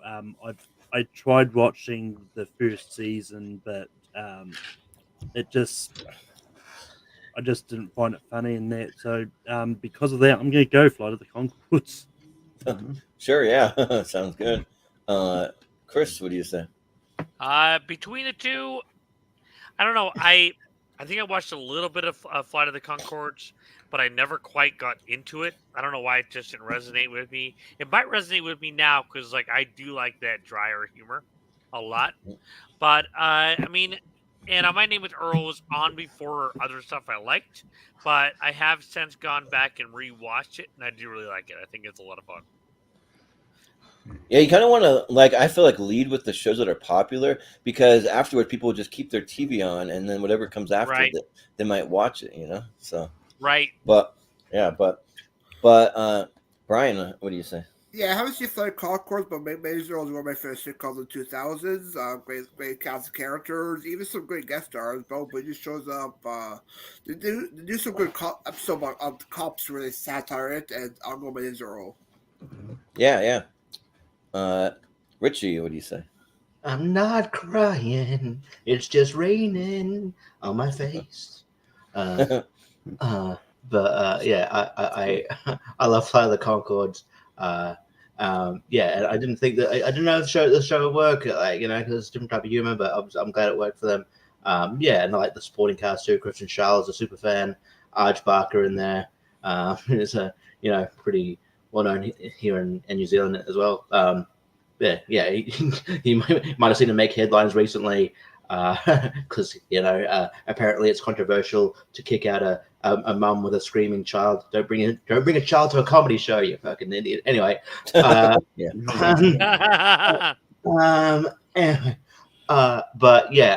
and I love the dynamic here. I love Reece Darby. I love everything about it. I love the awkwardness. Love the songs. Yeah, and then like other comedians show up here. Like Todd Barry shows up in an episode. It's weird. But yeah, My Name Is Earl. I only saw a few episodes. I liked what I saw, but I never actually got into sat down and fully got into it. I like Jason Lee. I like Jamie Priestley, or otherwise who she's now known as. Hey, no, I'm not Margot Robbie. She's one of those people. Yeah, right. So, but yeah, I'll go Flight of the Conchords. Yeah, Austin. I never saw much of either. My Name Is Earl. Catch maybe a few minutes here and there if it came on just randomly. I mean, I would only stop to watch it because of Jamie Presley. Yeah, because good God Almighty, in the early 2000s, she's like a goddess. I haven't really seen much of Flight of the Conchords either. But I'd be more interested to go look up some clips of Flight of the Conchords probably. So I'll go with that. Yeah. So all right, we got Robot Chicken and Abbott Elementary. This is tough for me, actually. Yeah, right. Malcolm. Yeah, once again, I've seen bits and pieces of Robot Chicken, and I definitely think it's entertaining in that. I've kind of started watching Abbott Elementary. I think I've like about 5 episodes in or something. Can't remember how. I just haven't gone back to it. One of the days I will actually go back to try and actually finish the season, but I think it's fine. But I think what I've seen of Robot Chicken, I think is funnier. So Robot Chicken. Yeah, Chris. What do you say? I've never seen Abbott Elementary, but I mean, I do really like Robot Chicken. Yeah, it is kind of out there and kind of wacky, but I think it's pretty awesome what they do in that. So I'm gonna pretty easily go with Robot Chicken here. Yeah, Brian. Yeah, this is tough. This is my 1 versus my 5. I was going to have the higher Abbott Elementary gets my vote. It's my favorite current network sitcom. Love the mockumentary style of the filming of it, and deserves some more love. So Abbott Elementary gets my vote. Yeah. Richie, what are you gonna go? Yeah, for? I haven't really checked out Abbott Elementary. I might get around to it, but you know, like I've become a I've taken notice and become a bit of a fan of Ayo Edebiri since seeing her on SNL a couple months ago. I think she was pretty good in that. So yeah, and I like the bear, but I will I'll endeavor to try and get around to it. But Robot Chicken, yeah, I've always liked. I don't not watch it all the time or anything, but I liked it, and I like the way they do parody. It's a way they do parody right, unlike a movie that Piers saw the other day. Oh man! Actually, Richie, Ayo was not in Abbott Elementary. Yeah, so I'll go Robot Chicken. She's in Abbott Elementary. Yeah, she is. I'm like Ayo, pretty sure. No, she's not. Yes, she is. I did Movie Grid, and I typed in Ayo Edebiri, and she's on. and She's on there. Maybe not a lot of episodes. Maybe I don't know. I've never seen the show. Who are y'all talking about? I have no idea what you're talking about. Ayo Edebiri. She's in the Bear. There's a chick from the Bear. That black chick. Okay. All right. Robot Chicken. I've never seen Abbott Elementary. Keep it short, sweet. Yeah, I'm kind of at the point where like I'm not watching network TV anymore unless it's sports or reality TV. Like I don't care for anything that's like scripted. I just don't. Like it just lost me now. Like it's all streaming for me. So so I haven't seen it. And I just think that. And she was in 2 episodes of Abbott Elementary, so Richie is correct. Okay, but yeah, just like they put too many like parameters on the network TV that like you just can't. It's hard to make something like that's really that great. I don't know. The networks are too involved, but Robot Chicken, I love Robot Chicken. Like that is my style of humor to a T. Just random WTF off the wall, just wacky, just like crazy things that are just like quick, fast paced, and like whenever I just need a good laugh, even if I'm feeling kind of down or like just need a little pick me up, I'll just throw into Robot Chicken. My first roommate, me and him used to love just watching that. It's a way that we would kind of bond over it. It is Robot Chicken, so yeah. I'll go for that. Well, and it's a good way, Robot Chicken, the way they've gotten people to reprise like movie or TV roles just for like a quick scene or something, like nothing crazy, like not doing like a movie or a whole episode, but just doing like a scene on Robot Chicken. It's fun when they get the original. Yeah. No, it's fun. Yeah. Yeah. All right. We got Mad TV and Man versus Bee. Okay. All right. Chris. I mean, I've never seen Man versus Bee. And I mean, I like Mad TV, so I'll go with that one. All right. Yeah. Brian. Yeah, Mad vs. Bee is sort of the same one time as Robot Chicken. You can watch a whole season in a day. It's like 15 minutes per episode, very bingeable. But Mad TV is one of my favorite sketch shows. Bobby Lee's great. The Johnny Gunn Show. Okay, one of the Jackass is great. So Mad TV. Yeah. Richie. Yeah, I haven't seen Man vs. Bee, but I'm guessing it's sort of very akin to Mr. Bean. It's like, it basically, from the trailer that's playing on IMDb that I'm looking at right now, like Bryce said, all these short episodes, it's just literally him versus a bee and kind of like Mouse Hunt, just like burning the house down and trying to kill this bee. And just wrecking the house in the process. It seems like a version of Mouse Hunt, kind of. Yeah. And I've seen clips here and there of Mad TV. Again, maybe just because the wrestling tie in, like with Will Sasso doing his Austin impression, Bret Hart's being on there. So yeah, but I've liked a few clips here and there, and that's where people like Bobby Lee got their start, and so I've seen it. I wouldn't rave about it, but I've liked some stuff. So because I've seen more of it, I'll go Mad TV. Yeah, Austin. Yeah, no, I'll probably check out Man vs. Bee, especially if it's easy to watch and something like that. A lot of physical Rowan Atkinson comedy, I'm down. But Mad TV was okay. I would just catch it kind of in reruns when they played in the afternoon. Sometimes it was all right. Artie Lang was on that show in the first season. It was weird before he got fired for doing large amounts of drugs. Because of course he did, yeah. I mean, I always thought it was kind of inferior to SNL, but they did enough fun stuff that it was okay. So I'll go Mad TV. Yeah. So I've never seen Man vs. Bee either. I mean, it seems all right. I might check it out sometime. But man, I'm a huge Mad TV fan. I watch Mad TV all the time. I love Mad TV. Me and one of my good friends, my buddy Matt Morley, like he used to call me sometimes. He's kind of disappeared off the earth, but Chris knows Matt. But like there's just nothing like some of these like crazy characters. Just Bobby Lee doing the most obscure, like offensive kind of like Asian stereotypes because he doesn't care and he kind of pushed the show to do those characters. Just having Michael McDonald as like Stewart. Let me do it. Like look what I can do. Or like Will Sasso doing the Steven Seagal is like really good stuff. Or the Alex Borstein like the Miss Swan like oh I tell you everything. You look like a man. Or like Deborah Wilson like being Oprah. It's time for Oprah, and she'd be so over the top, just throwing out things to the audience and just going crazy. There's some really good stuff if you go back. I mean, it probably was a little. Like quite a bit lower budget than Saturday Night Live. You can kind of tell that, but I think that's some good stuff. So yeah, I'll go Mad TV. But Malcolm, what do you say? But yeah, I haven't. Man vs. Bee is entertaining. Like I love Ron Atkinson. We'll probably watch anything he does. But I say once again, Mad TV is one of those ones I've never really watched the full episode, but I have seen a few skits. And there was one time when I got a tax refund. I got this massive box of like Harry Potter, and like it's got all the like the Harry Potter movies and that in it. But it's also on one of the discs. It's got a bunch of like Harry Potter skits, and one of them is the Triple H Potter's skit that they've done once. And oh, nice. It's entertaining. But yeah, so just because the skits I've seen on Mad TV are fun, I'm gonna go Mad TV. Okay. And also, go watch Frank Caliendo doing John Madden impressions. That's another good one. So good. It's a good impression, but he's been relying on that impression for like 30, 20 years. Yeah, for a long time. Yeah. Got Jeopardy.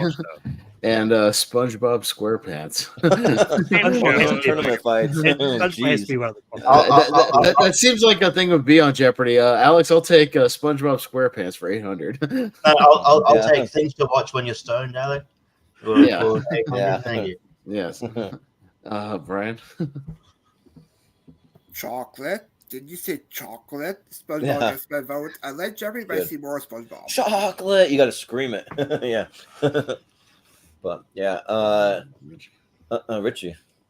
Man, yeah, I joke about it, but it's SpongeBob is something like it could probably be more tolerable when you're high. I might have done it a couple of times because it's like yeah, that's a running, good one. A running joke. Like, yeah, cool, I could watch this when I'm high, but there's only so much of like the annoying fucking voice and all that I would better take, and it's still going. It's still going, yeah, but it's still going. Jeopardy, speaking of still going, I don't know. It's just a simple concept for a game show. It just works. I think Alex Trebek is just unfortunately, Alex Trebek passed away, but yeah, because he had such a warm sort of presence about him. But I'm glad that Ken Jennings is finally has taken over. I think he's does a good job. But yeah, I think it's just a simple good show. We finally got like a.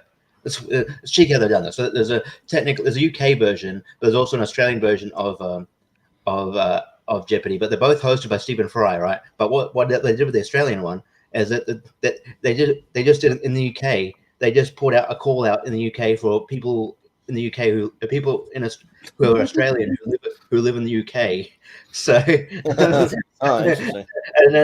so it's technically it's Australians on the as the contestants, but like, hey, Australia, but they don't film Australia. And then nothing else about it is Australian. But that they've just, and it's like, hey, it's a different show. Like, no, it's not really. But so I'll go Jeopardy. It's one of those things where I was just like, I like to play along as well. So yeah. And also, Brian, Alex Trebek is a good Canadian kid. Yes, he is. Yeah. Oh, yeah, there you go. All right, there you go. I'll go Jeopardy. I'll go Jeopardy. I we used to watch it, eating dinner and shit like that. It was all right. My dad auditioned for Jeopardy one time. He got to like the second callback or something, and then they played like little mini games. Yeah, I mean, SpongeBob's okay. Like, it's something that if my niece got into it, I wouldn't mind it. There are worse shows out there, for a kid to watch. But yes, I don't like the fact that in the 2000s, Nickelodeon became the SpongeBob network. That annoyed me. It's a ridiculousness of it became the ridiculousness of Nickelodeon, where it was just SpongeBob 24 hours a day, and I was like, okay, can we play anything else? Like, can you play some of the 90s cartoons or something? Like, just mix them in. But yeah, so I'll go Jeopardy. They started to for a while, and then they quit doing it. I don't know why, but yeah, my dad made it to like almost the final thing for Who Wants to Be a Millionaire. He was like one phone call away or something. But yeah, so he was close. But oh, nice, that's cool. Yeah, but and then also if you haven't seen it, they have an Alex Trebek documentary called Game Changers. That's really good. It's like I would highly recommend it. He is like been hosting for like shows, like different shows for like 50 years. Like he's been been like doing it forever. Yeah, he's iconic. Oh yeah, him and Bob Barker hosted stuff since ever. Forever. Yeah. But we hosted like 4 or 5 game shows before Jeopardy. Yeah, but I mean, SpongeBob, like they do overplay it, but the first 3 seasons of SpongeBob, to me, there's just nothing like it. There's so many that I can quote. The like chocolate one that Brian was saying, where he's trying to sell chocolate bars. The training video, like where they're doing like the end, and they keep going on and on, or like the Sweet Victory, where they're like doing like the band practice one. Marco Boy. Yeah, like there's just so many great episodes. The Onion Sunday, like my favorite is Patrick's ghost story, where he's like once upon a time there was this guy that was so ugly everybody died. The end. Everyone's like, oh my gosh, that's crazy. but yeah, so the first 3 seasons, and also that was when I was quite a bit younger. I think I was still in high school, but I mean younger than I am now, so I could appreciate it a little more. But yeah, so I think SpongeBob's good. And for the next SpongeBob movie, they're bringing back like the original writer and the creator from those first 3 seasons for the next movie. So that gives me a little hope on that one. So yeah, I'll go SpongeBob. How could the creator come back if he passed away? Because well, then like whoever was like the head, like one of the head guys from like the first three seasons. That's all I know. It's like one of the main guys. Maybe it's like the head writer or something like that. But Malcolm, what do you say? We actually going to get 2 different SpongeBob movies in 2 years. Like this year, we've got really? A movie all about Sandy Cheeks coming to Netflix, and then next year we've got another SpongeBob centric movie. But yeah, like Jeopardy is one of those ones I never really watched. It's once again, it's one of those ones that I either missed it or it just wasn't on the channels I was watching over here. But SpongeBob is just as a show that I've loved a lot. I've even loved it when I've been really too old to probably be watching it. Same here, actually. Yeah. But yeah, I always find it entertainment in it, so I'm gonna go SpongeBob. Yeah, even Sandy Cheeks has some pretty funny episodes when they go into her like dome thing, but they don't have any water and they're like getting all dried out. So SpongeBob becomes literally just an actual sponge or whatever instead of a cartoon, like a real live one. Pretty good. But Chris, what do you say? I think that a documentary sounds really interesting, so I went and saved that. But you Cool. know what? I like Jeopardy, but yeah, SpongeBob. As much as I don't necessarily love it, there's a lot of great stuff. Like especially where the two of them work out. Oh That's yeah, hilarious. Yeah, That's good stuff. Yeah, I'm gonna go SpongeBob here. Yeah, where like SpongeBob can't lift anything, like Yes. literally nothing, and his arms pop off. Yeah, that's good. So good. Last one on this side, and then we have to really speed it up next side. After all We're 2 an hours hour and a in. half in. Yeah, we're getting to the 2 hour mark, so we're gonna have to pick it up on the other side. So I'm gonna watch the clock. Last Week Tonight and Kitchen Nightmares. Richie, really Gordon Well, Ramsay. these are both mine, so that's good. Yeah. Last Week Tonight, sort of like I don't know if you could call it a talk show. I kind of again. It's just more of a current affairs show with like humor, isn't it? It's hard for me to as it's not much positive news out there, so it's hard to like be obviously he covers negative news, so yeah, but it's sort of a nice balance where he's John Oliver is really funny and like generally makes me laugh, and and it's also informative, and I get a lot out of it as opposed to some other shows, so I'm like I just find it just generally very, very entertaining. Kitchen Nightmare is sort of like basically the same thing I said about Hell's Kitchen. I think the show became more popular once it finished because of all the compilations on YouTube of him of Ramsay trying really gross food or really chefs trying to be too creative for their own good, and look up sushi pizza. It's great. Probably the most famous episode is the baking company, Amy's Baking Company. That they were nuts. He just walked off. But yeah, it's a lot of fun. I don't mind either of them going through. Obviously, they're both mine. I will punt for Last Week Tonight, but I think I know where it's going. But I'll go Last Week. Mm-hmm. Yeah, sounds good. Austin. Yeah, I'll watch the monologues from Last Week Tonight if it's something that interests me. The Subway one is batshit crazy. Go watch that. Yeah, one. the Subway. That's insane. But yeah, Kitchen Nightmares I love. Anything with Gordon Ramsay, I'll watch compilations of. Hey, compilation of Gordon trying the food for the first time. Here's a compilation of all the times he went through the freezer. Here's a compilation of him arguing with the owner. Like I could watch those for hours. So yeah, I'm going Kitchen Nightmares. Yeah, I'm actually a huge fan of Last Week Tonight. He has one all about HOAs, and like I'm someone who's been royally screwed over by HOAs. I went on a trip at a attended with my brother, and there's only parking during certain hours of the day, or they immediately tow you, and it's like $300 to get your effing car back. And I was just down there for the weekend, didn't bring very much money, and I was literally screwed. I walked up, my car was gone, and it was the HOA that like even though that you could park, there's like certain hours of the day, and I'm like that's fucking stupid. And I was up till 3 a.m. Trying to talk to the police about it. HOAs, aka the Boomer Police, because that's what it always is. HOAs are the worst. Never get into an HOA if you can help it. But yeah, and like Gordon Ramsay, he's great, but yeah, like Last Week Tonight though, just so good. I especially love all of his jokes about Adam Driver. He always like just has random Adam Driver jokes where it's like sexy daddy. Yeah, like he has one during coronavirus where it's like there's only one infectious disease that 2/3 of the world should be getting right now, and that's Adam Driver fever. And he just has weird rants where he's like, "Shatter my knees, you fuckable redwood. Snap off my toes, you big unwashed buffalo." I'm like, yeah, but it's good stuff. Yeah, I'm a big Last Week Tonight fan, even though John Oliver can have a little different politics than I like. I'm really like are my views sometimes, but that's fine. I don't care. Like I'll still watch it because he's like really funny. So yeah. So but Malcolm, what do you say? Richie might know I'm going with this. Like, I mean, first off, I've never watched Last Week Tonight. The bird thing.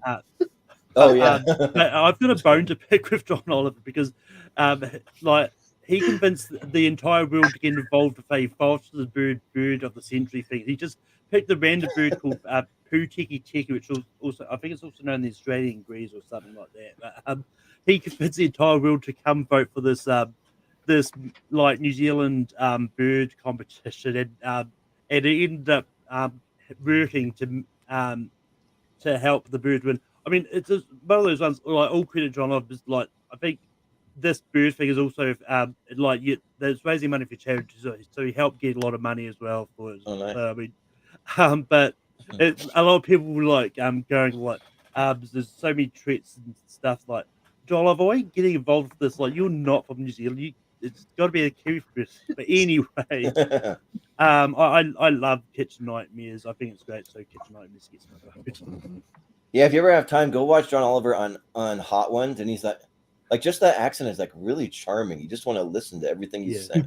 Yeah, I mean, it's not the first time New Zealand's been brought up in Last Week Tonight. Just putting it out there. But Chris, what do you say?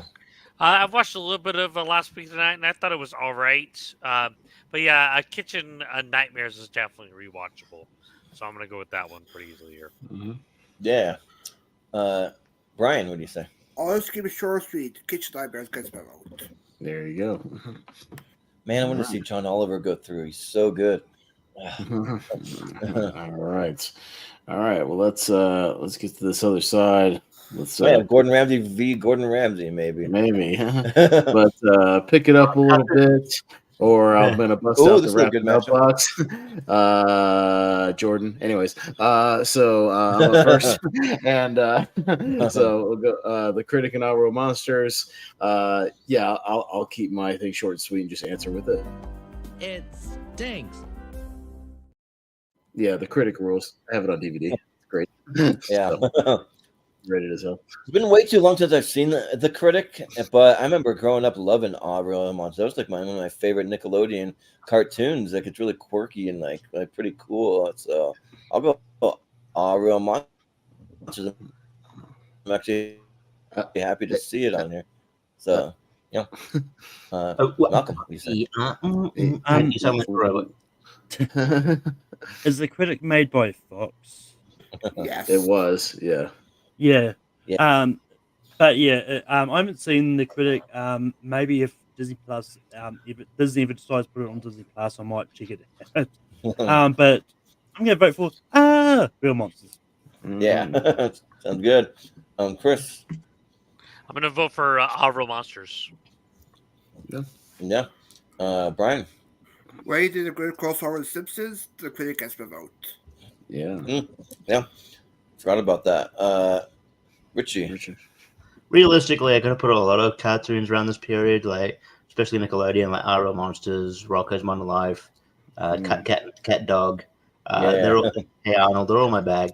I think Real Monsters just stood out because it's a bit more like darker, and I like maybe as a kid I like the character design of Crumb. And yeah, I just dig it. I didn't watch much of Critic. I think I'd probably love it now just because I'm more, I'd probably get more of the jokes and more of a, yeah. So yeah, but I'll go Real Monsters. All right, Real Monsters. Is Crumb the guy that's like holding his eyeballs? Is that Crumb? Yeah, that's Crumb. Yeah.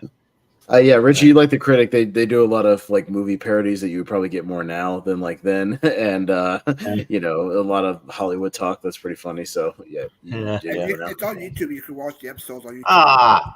I got SNL and Who's Lines It Anyway. Yeah.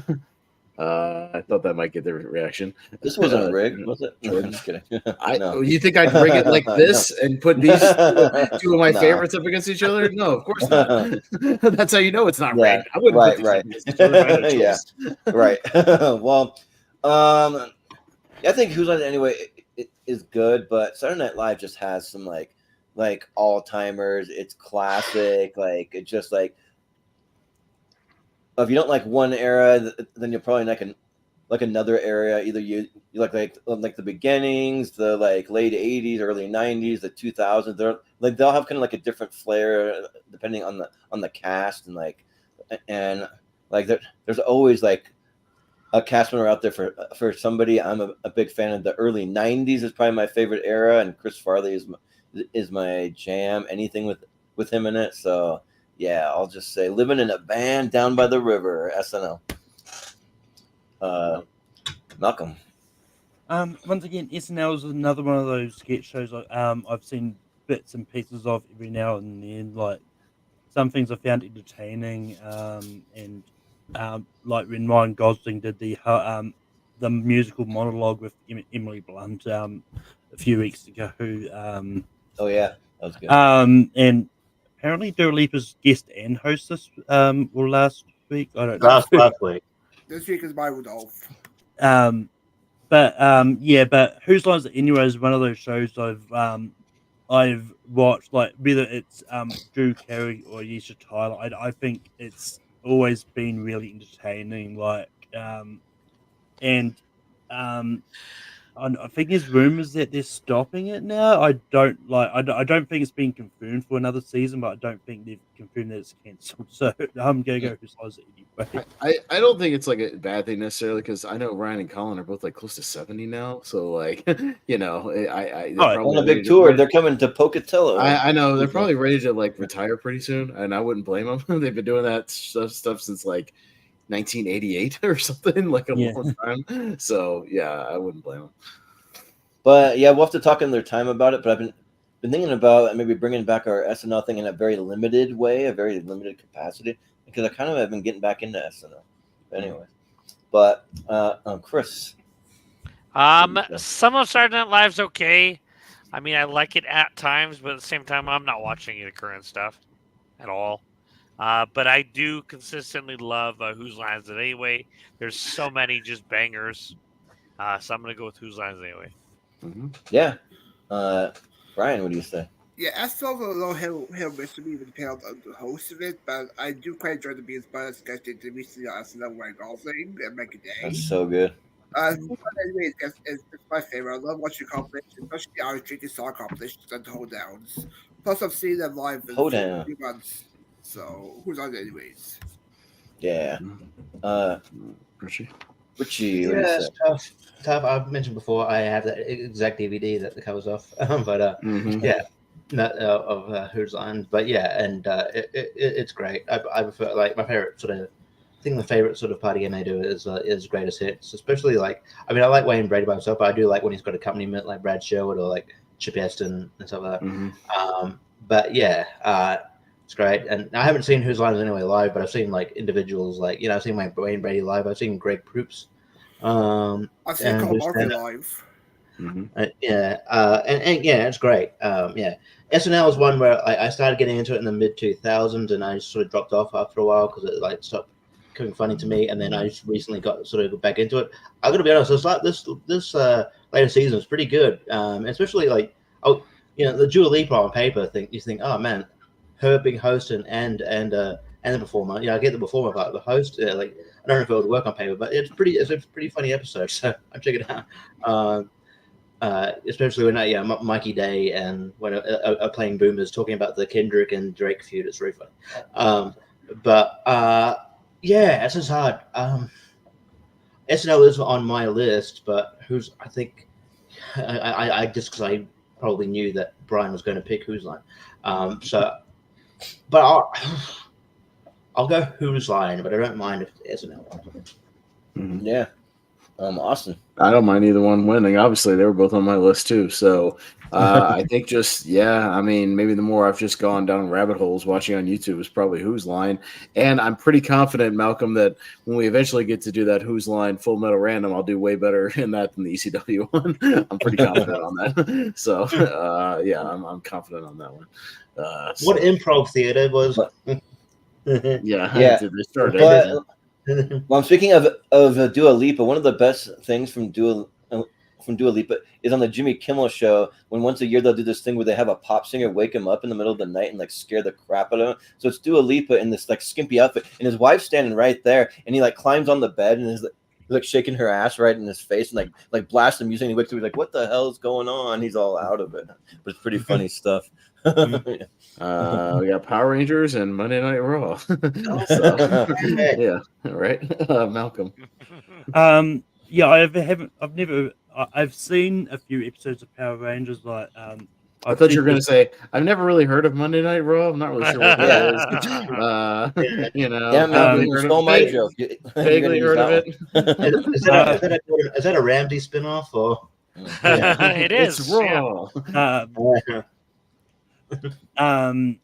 But yeah, like I've said this before, Power Rangers was actually banned in New Zealand for a long period of time. So weird. But yeah, too much violence. So one of these days, I think it is currently on Netflix here, or at least some parts of the first season is. But I mean, in a way, you did actually end up ruining my joke because I'm going to vote for It's Fucking War. It's Raw. Yeah, I should just have that for the intro. Just Gordon Ramsay doing that. That'd be awesome. But Chris, what do you say? Between the two, I'm definitely going to go to Raw. It's so good. Yeah. Well, it's sometimes so good. True. Yeah. It's sometimes so good. True. Yeah. Well, over Power Rangers. I dare you to right watch. at that weird age. I dare you to watch any Raws from 2019 and tell me it's so good. True. So I Yeah. should say, Austin, I was at that right age for me. Sure. Yeah. But Brian, what do you say? I haven't seen Power Rangers. I'll go Raw. I haven't seen Power Rangers. You're like the first person I've ever heard say that. Like ever? Yeah. Right. It's been on for like 50 years, it feels like. But Richie, what do you say? Yeah, obviously I love Raw, but yeah, not every iteration. Probably like the early years of Raw, because it's been on since 1993. Like those early Raws are rough because they're pretty much just squash matches and they're boring. But also for Raw from like 2018 to 2021 is pretty horrendous until Triple H takes over. It's really good now. This era is pretty good. The only issue they have is they need to cut it down to 2 hours, but I don't think they have that power at the moment. But yeah, they might be considering that for Netflix. I've been hearing that would be nice. Yes. Although Netflix, though, it's like you don't have to have ads on Netflix. I think that it just makes it longer because of the ads. But and Power Rangers, but this iteration of Power Rangers is my favorite. Obviously, I was a huge fan of. My favorite was Tommy. I've still got like a Tommy like soft toy in my wardrobe there. I've had it since I was 5. Probably falling apart, but I think I initially had Billy, but like I lost him at school. Poor Billy. I don't think he was anyone's favorite, unfortunately. But yeah, so this is pretty tough. I don't remember any like negative things about Power Rangers. Maybe the Turtles crossover, which was pretty cringe. Yeah, that was a weird one. Yeah. But yeah, look. Maybe I'll go longevity. I can't do it. I'll go Power Rangers. I don't know. This is I don't know. Just go to Austin. Well, Austin, I gotta ask: have you met more Power Rangers actors or more wrestlers in your day? Way more wrestlers because I was a referee for a number of years. But I know you've met like tons of. I've met like maybe 10 or 12 Power Ranger people, something like that. Yeah. So, okay. No, I mean, but surprising similarities, Richie. Both started in 93. Both have been running for 30 years consistently. So, I mean, actually more in common than you think. The Battle of 1993. Yeah, I'll go Power Rangers because it was on my list. And I think the first 6 seasons of Power Rangers are actually really good, the Zordon era. So, yeah, I'll go with that. I'll just say Mastodon, Pterodactyl, Triceratops, Saber-tooth Tiger, Tyrannosaurus, Power Rangers. It's my vote. All right. That's a tie. So we haven't had a tie in a while. Chris. I'll go Mighty Morphin Power Rangers. Okay. Ooh, yeah. Right, All myself. There you go. Flipping your vote. All right. Rocco's Modern Life and Futurama. Chris. God, this is actually really tough, but I'm gonna go with Futurama. Okay. Brian. Yeah. Yeah, I enjoy Walks of My Life, but I met more appeal from Futurama than Walks of My Life cast members, so Futurama. Yeah. Richie. Seems like a lot of my list is on the side. It's both mine. Rocco's Modern Life that I mentioned before. Yeah, it's just like I had to choose. It's one of those things where I had to choose between a lot of the Nickelodeon ones, but yeah, it was just I liked all these shows. And Rocco's. Not probably just because he's Australian, but like it's just I dig the humor. It was one thing I watched before. Like I would get ready to go to school. It's just one of those things I'd put on an episode to be on. So yeah, I just find it really entertaining. Futurama, still get into it. It's a show that won't die. Kind of like Simpsons again. But at least Simpsons has never been cancelled, where Futurama has and just been brought back and brought back. So I feel like in a way I like the humor more on Futurama. In a way, I think modern day I like humor more on Futurama. So this is tough. I'll go Rocco's Modern Life. Why not? Yeah. Austin. Yeah, I didn't watch a lot of Futurama. Mostly, I just heard it while I was sleeping next to my ex, who would play it on her tablet. So every time I was about to fall asleep, and really, I'd be like almost about to fall asleep. 20 minutes in, down, and I'd be like, God damn it! And I'd try to reach over and turn it off because she'd be asleep. But I'm a '90s Nickelodeon kid, and one weird thing, Richie, I always thought about Rocco. I was worried the stuff was going to fall into his nose because the opening was on top. I was like, I was like, does he get shit in his nose a lot and like stuck in there because it's facing upwards? It looks like a coin slot, like if you you're donating to the guide dogs. It's like there's this thing there. Yeah, I always thought that always distracted me as a kid, but I'll go Rocco. I feel the same way about the ghoul from the new Fallout series. They got an open hole on his face. But yeah, I think they're both good, but I kind of gravitate more towards Futurama, and I'm trying to remember which one. It's I forget his first name, but the guy who does the voice of Brain from Picking the Brain, he does a character from Futurama. Yeah, Maurice LaMarche. He does some character, but I can't remember exactly who it was. He did the voice when I met him, so I should know. And yeah, probably I. I'm more into Bender and probably Zoidberg. Those are like my two favorites. So I'll go Futurama. Malcolm. Rocco's Modern Life was a show I watched a lot growing up. It's another one of those shows I wouldn't mind revisiting again. I know they tried to bring it back for Netflix a few years ago with the movie. Well, it was more of an extended episode. It wasn't like it was all right. It was okay. Yeah, it was. They brought it back once for Nickelodeon too back in the day. I remember it finished its run and they brought it back. But Futurama is a show that I've loved a lot, and I actually don't hate the new Hulu iteration as well. So I'm going to go Futurama. Yeah. True Blood and Daria. Hey, forget diarrhea. Yeah. Shut up, diarrhea. Brad. Yeah, both of these I haven't watched yet, but I'll go with Daria because it's in the same universe as Beagle's by Head. Okay. Richie. Yeah, both mine again. Cool. True Blood. The sake of it, True Blood is not only is it just sort of gore and in your face, just well acted, gore in your face, and well written. But yeah, the show's just, for lack of a better term, sexy. That show is sexy. There's a lot of good looking people. Yeah. There's a lot of horny people on that show. There's a lot of horny, good looking people in that show. A lot of nudity. A lot of fun. And Yeah. Key and Peele have a whole like skit about why vampire shows are always sexy or whatever. Yeah. Yeah. Look, and I think it works really well, and yeah, I think and Pac-Man's good, obviously, but I think probably the standout acting wise is probably Alexander Skarsgård to play, who's it's probably his breakout role.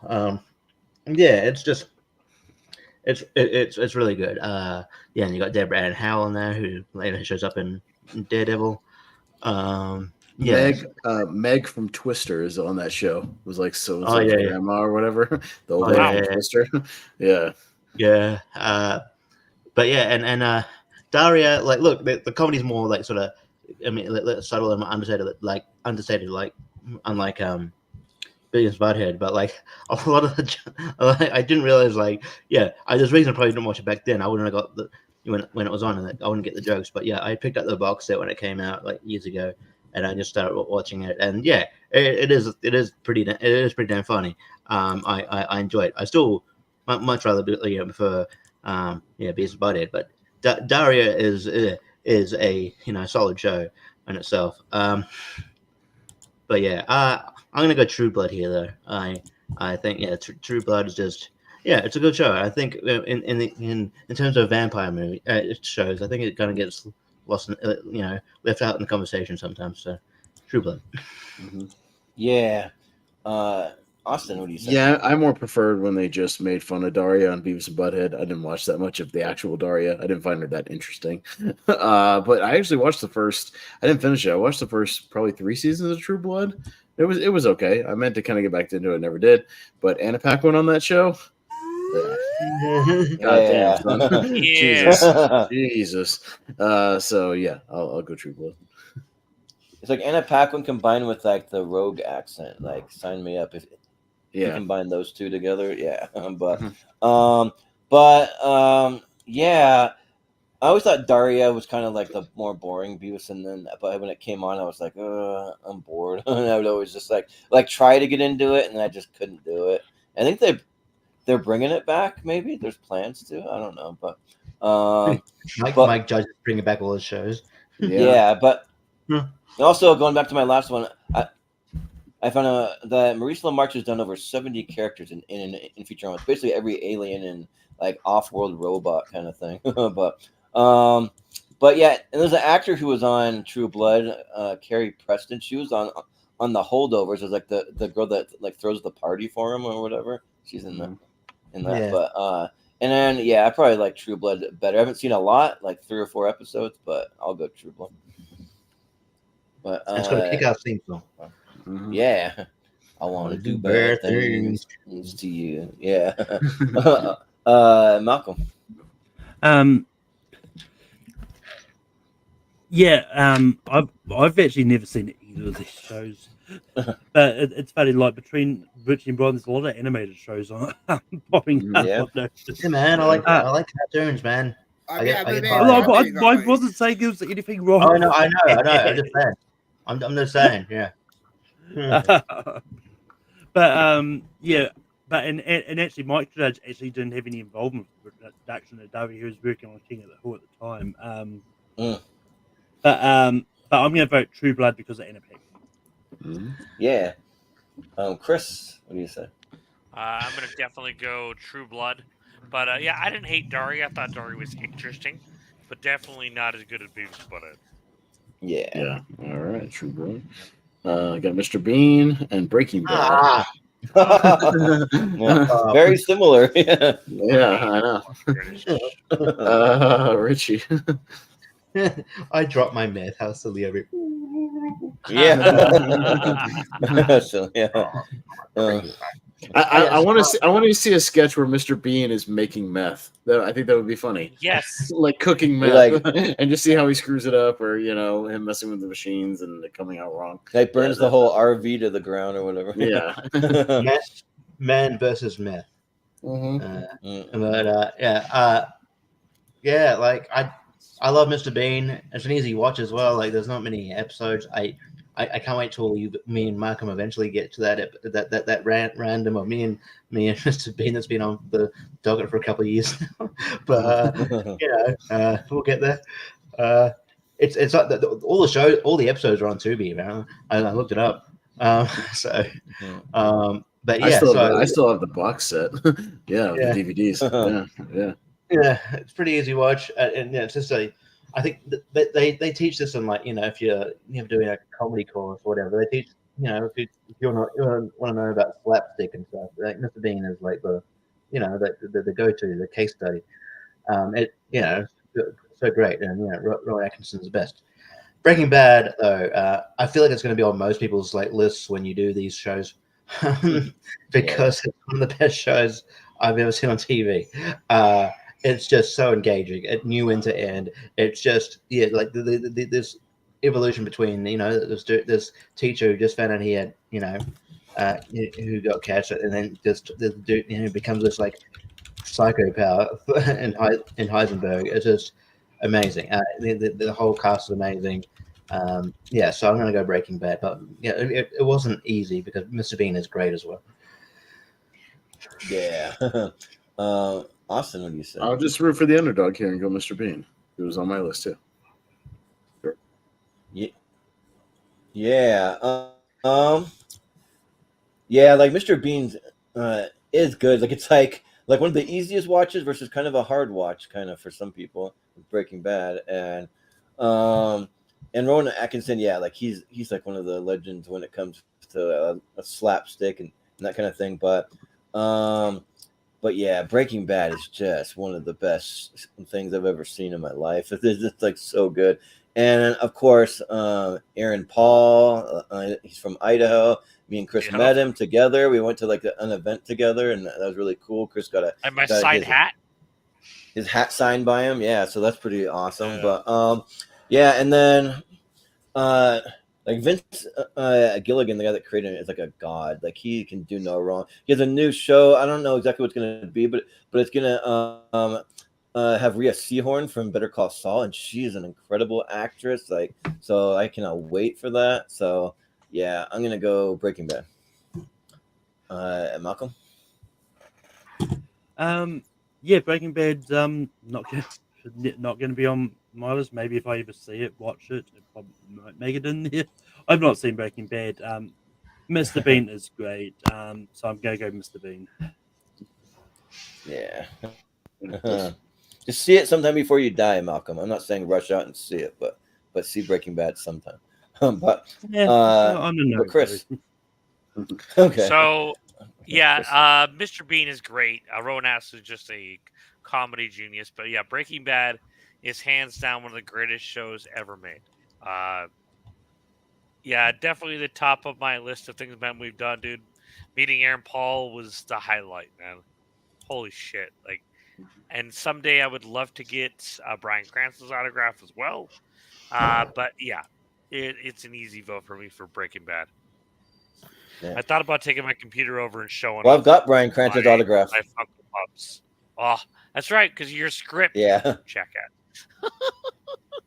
Yeah, the Malcolm in the Middle. I have a signed script from the cast of Malcolm in the Middle. So yeah, but Brian, what do you say? Yeah, the second Bryan Cranston show on this list because Power Rangers are now Breaking Bad. But he does appear in that. Yes. Yeah. I'll go with a show my top 10, Mr. Bean. It's a great watch. My favorite was when he goes to the movie theater and watches Nightmare on Elm Street, gets scared by the movie, or the swimming pool episodes. Pretty hilarious. My favorite was when he goes to the fun fair, so Mr. Bean gets my vote. The movie theater episode's hilarious because the lights go down. They watch about 2 minutes of the movie and then they leave. I was like, that's the shortest movie of all time. It's like, all right. It's like a Quibi thing. You got to wait for the next. Yeah, right. But anyways, we're watching a TikTok. They're watching. Oh man, makes the upset. Okay, really? That's all right. That's a huge upset. Bob Hart's Abishola or whatever that's called. Yes. And Dexter. I hadn't even heard of the Bob Hart's thing. I thought you wrote a typo, Brian, when I Oh, got sent that. I was like, what the hell is Bob Hart's? Like, what is that a show, or am I gonna have to ask for clarification? And I looked it up and it was a thing. No, but I watched all of Dexter, so yeah, I stuck through it even to the the more disappointing seasons, but I stuck with it. It's still solid. I mean, for as bad as the reputation gets, for the last season or so, there's still some really, really good television there. So I'll go Dexter.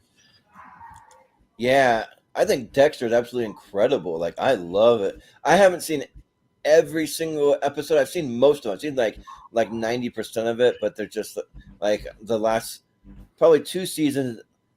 Meaning like the last season of the final one, and then they brought it back where he's like in Oregon in the snow or something like that. And I haven't seen that one either. But Bob Hart's Abishola, yeah, I do think that to me it looks better than Mike and Molly. It's got what's his face again from Mike and Molly in there, and Benny Gardell. and yeah, and it just looks like it has a lot more heart than Mike and Molly, and kind of, I don't know, just seems like more up my alley. The girl in the show's from Nigeria. When I lived in Washington, I had a really good friend from Nigeria. He was awesome, my friend George. But yeah, but still, I'll vote for Dexter because it's got some the best episodes ever in some of those seasons. So yeah. But Malcolm, what do you say? Yeah, I've only seen the first season of Bob Hart's Abishola. I think it's fine. It's one of those ones that I thought was cancelled, so I just didn't try to check it out. Then I found out there was I think it was recently I found out that there was a fourth season of it. It's just like, nah, I thought it was cancelled after 1 season, but I was the same way. I thought it got cancelled too.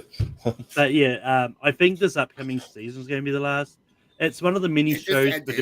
The series just ended recently. Yeah. But yeah, Bob Hart's Abishola is just one of the mini shows that's produced by Chuck Lorre. I haven't seen Dexter. Just because I've seen it, I'm going to go Bob Hart's Abishola.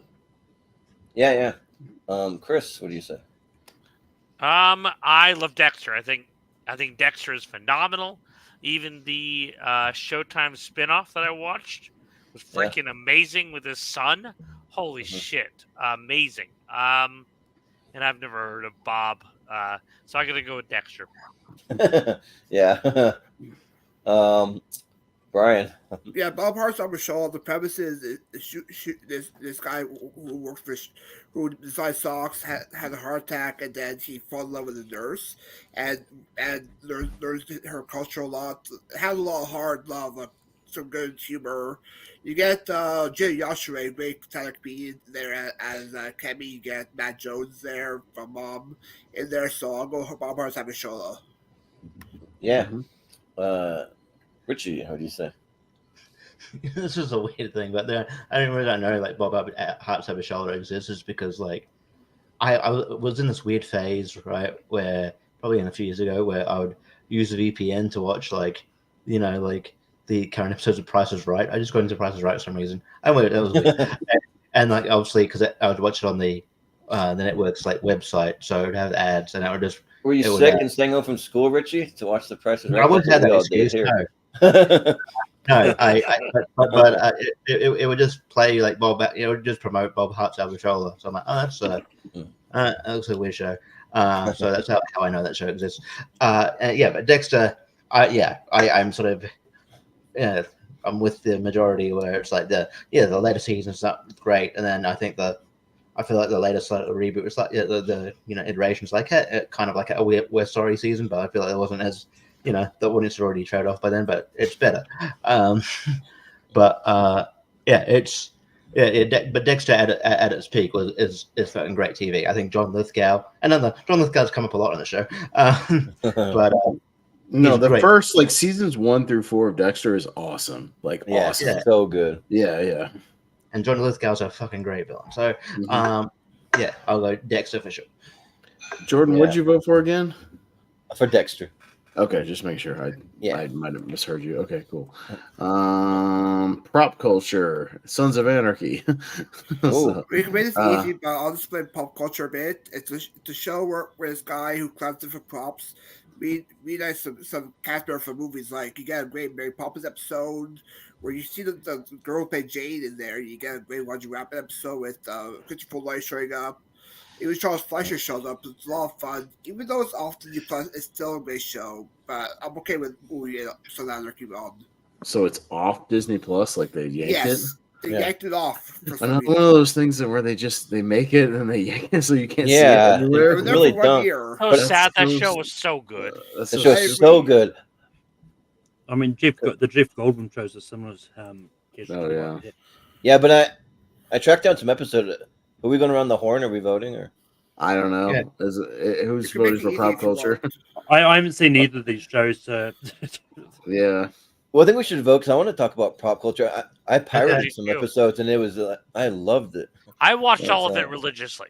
So Same here. Okay. Yeah. All right. Maybe All right, you're up first, Jordan. That's fine. Well, yeah, like the first thing that I thought about when I watching pop culture was you, Chris. I'm like, Chris would flip his lid for this show because of all the history and all the props, and like they bring back all like the original writers and actors and producers and directors, and like they do like a Danny Elfman thing. Like, I only watched the first three because I just it took me a little bit to track down the pirated. It wasn't easy to find. I just like scraped the dregs of the internet to find it, but I did, and yeah, that Mary Poppins episode, holy cow, it's the first one, and I felt like I was crying like my eyes out for like half the episode, like hard, like I don't think I've ever cried that much watching a TV show, and it's a freaking reality show about props, and like you just see some of the actors, and you see like when they like bring the like coat to the actress that played the little girl, like Jane from the movie, and then she's like.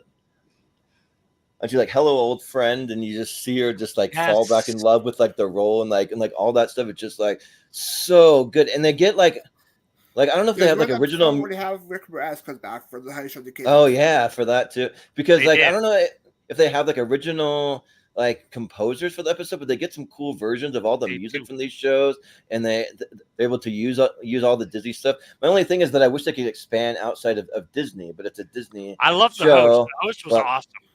Yeah, the host, you can tell, like just spends so much time collecting props and himself, and he has so much reverence for all this stuff, and realizes the importance and like how much work they went into all this stuff, and the Mary Poppins one's probably the best, but I really like the Nightmare Before Christmas one. I saw that one too, and they like did the whole thing with like Danny Elfman. I didn't know Danny Elfman was the lead singer of Oingo Boingo. I had no idea until that's crazy. I like watched that. I'm like, whoa, and yeah, like if you haven't seen Prop Culture, it's not available anywhere. It sucks, but if you search hard enough, you can find a pirated copy. I had to search for like an hour, but I found it. so yeah, it's really good. So I'll vote Prop Culture. Sons of Anarchy, I've only seen the first season and didn't love it, but I've heard it gets really good on later seasons. So that's what I'll say for that. But Malcolm, what do you say? I haven't seen either of these. Pop culture sounds interesting, but I believe Case the Girls and Sons of Anarchy, so I'm going to go Sons of Anarchy. Yeah, sure. In a different way you've seen her, but yes. Yeah, but Chris, what do you say? I'm sad they yanked Prop Culture because that show was freaking incredible. I more probably went back seasons. and rewatched them like every time, like a couple times because they were so amazing. So I'm going to go with Prop Culture. Yeah. Brian, what do you say? Savior Gorgo Pop Culture it should stay on Disney Plus. It was one of my favorites on there. So Pop Culture. Yeah. Richie. Yeah, I've never seen Prop Culture. I don't know how I'll check it out. So there's that. Sons of Anarchy is a great show. Maybe the only thing I didn't buy was Charlie Hunnam as a biker for some reason. It never occurred to me. I just like, yeah, I'm not a Charlie Hunnam fan either. I'm aware you're acting, but the rest of the show I liked. I was weirdly attracted to Katie Seagal as his character for some reason. Don't at me. So it's really good. The weird thing, it's really quick. There was this meme going around a few years ago about how a son should treat their mum right, but then it had a picture of Jax and her. I'm like, don't know if you watch the show, buddy. Just saying. Yeah. Won't spoil the ending, but don't know if you watch the show. So, but yeah, Sons of Anarchy for sure. It's a great show. Yeah. Austin, what do you say? Yeah, well, fuck Disney for pulling their own shows off their own streaming. I know. That's stupid. Doing it to save money somehow. I don't know. I don't know, and well, not even making it available anywhere else. That's dumb. But I watched most of Sons of Anarchy. Me and my dad kind of bonded over that show because he's a motorcycle guy. So, I mean, if you want to see Gary Bertier from Remember the Titans pull out some butterfly knives and stab people, watch that show. Yeah, he's awesome. Cool. I mean, just every streaming show is guilty for taking. Oh, I'm sorry, it was a tie, but Richie has the tiebreaker. I'm assuming he's going. Yeah. Okay, just make sure. Okay. Yeah, Disney Plus. At least make your shows available to like buy or rent or something. Or just put them on. Yeah, so to buy them on Amazon least. or Voodoo or something if you want to buy the season. Well, I mean, yeah, as I said, it's not just Disney Plus. Like Max is guilty of that. Paramount Plus did that. Yeah, Netflix done it too. So to me, you're encouraging piracy when you do that. You're starting to encourage piracy when you do that, and you can't blame people. If it's not available anywhere, I'm going to pirate it, and I don't care. Yeah. Like I'm going to do it. Mandalorian and Community, Malcolm. I quite like Mandalorian. I think it's great, but Community is one of those comedies which I've watched religiously, and even when it was on Yahoo screen, I still found a way to watch it. Nice. But yeah, I'm going to go Community. Yeah. Chris. I'm gonna go with Mandalorian. I love that show, and I absolutely cannot wait for the movie. Yeah. Sounds good. I don't think that movie's gonna happen, but I'm skeptical. Well, but that's a whole other discussion. Yeah. Well, I think Disney announces a lot of shit before their stockholders meeting, and then they cancel everything right afterwards. That seems to be the trend. So yeah, I hope it doesn't happen because I think it's completely unnecessary to do a movie. Yeah. So. Disagree. The show is perfect. Just like I don't think that Ray movie's actually going to happen. I think they're going to talk about it a lot, and it's not actually going to happen. Yeah. But Brian, what do you say? Yeah, Mandalorian is my favorite live-action Star Wars product that they did for TV, but Community is a great show for the different things they do, like a puppet episode, they have a stop-motion episode, so great guest stars like Jack Black pops up for episode, or Randall Wilson shows up for episode. Even Jonathan Banks was there for a few episodes, season 5, I believe, so I'll go Community. Yeah. Richie, what do you say? I mean, speaking of movie that I don't know will happen, Community's supposed to have one. We'll see what happens. Yeah, that's been in development for 10 years. Yeah, I don't know if that's happening either. But apparently, they're saying COVID screwed it up. I don't know if that's true. I don't know. They've been talking about that way before COVID, so I don't know. Yeah. So I don't know. I think there's motion on that. But is there interest yet? I don't know.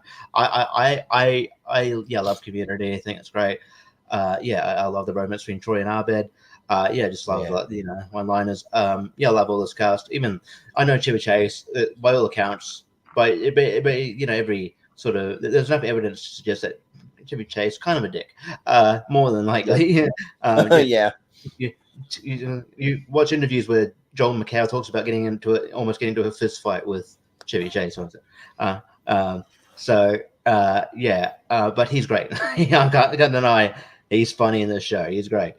And I haven't seen much of Mandalorian, man. Like there's a lot of these like shows like the MCU and Star Wars, they just come at you very quickly, and I'm like, oh, have you seen this? Have you seen it? I'm like, no. So yeah, it's just too much. No, that was 3 months ago. Sorry. Oh yeah, So I'm like, so I'll go Community for sure. Yeah. Austin. Gay. Yes, I was waiting. And having said that, my vote goes to Mandalorian. Jordan? Oh, really? I only ever saw one season of Community and didn't do much for Mandalorian. Yeah.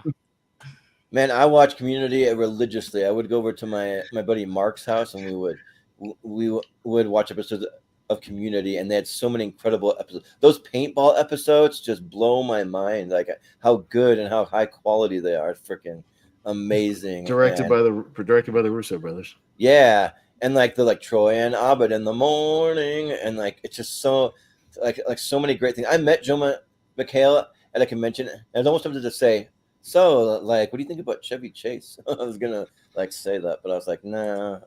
He probably hears it all the time. Yeah, probably. Yeah, and then Allison Brie is very attractive. Like oh yeah. I always had kind of a crush on her, and I'm a big Donald Glover fan. I like Childish Gambino, like his music too. I think it's good. So yeah, there's a lot to like about Community. I'll go Community, even though I'm a huge Star Wars guy. So Cobra Kai and Practical Jokers. Kai. Chris. Cobra Kai, easy. Okay. Brian. Cobra Kai never dies. Cobra Kai. Might be easy. Richie. I mean, like, I know you guys are going to vote for Cobra Kai. It's fine.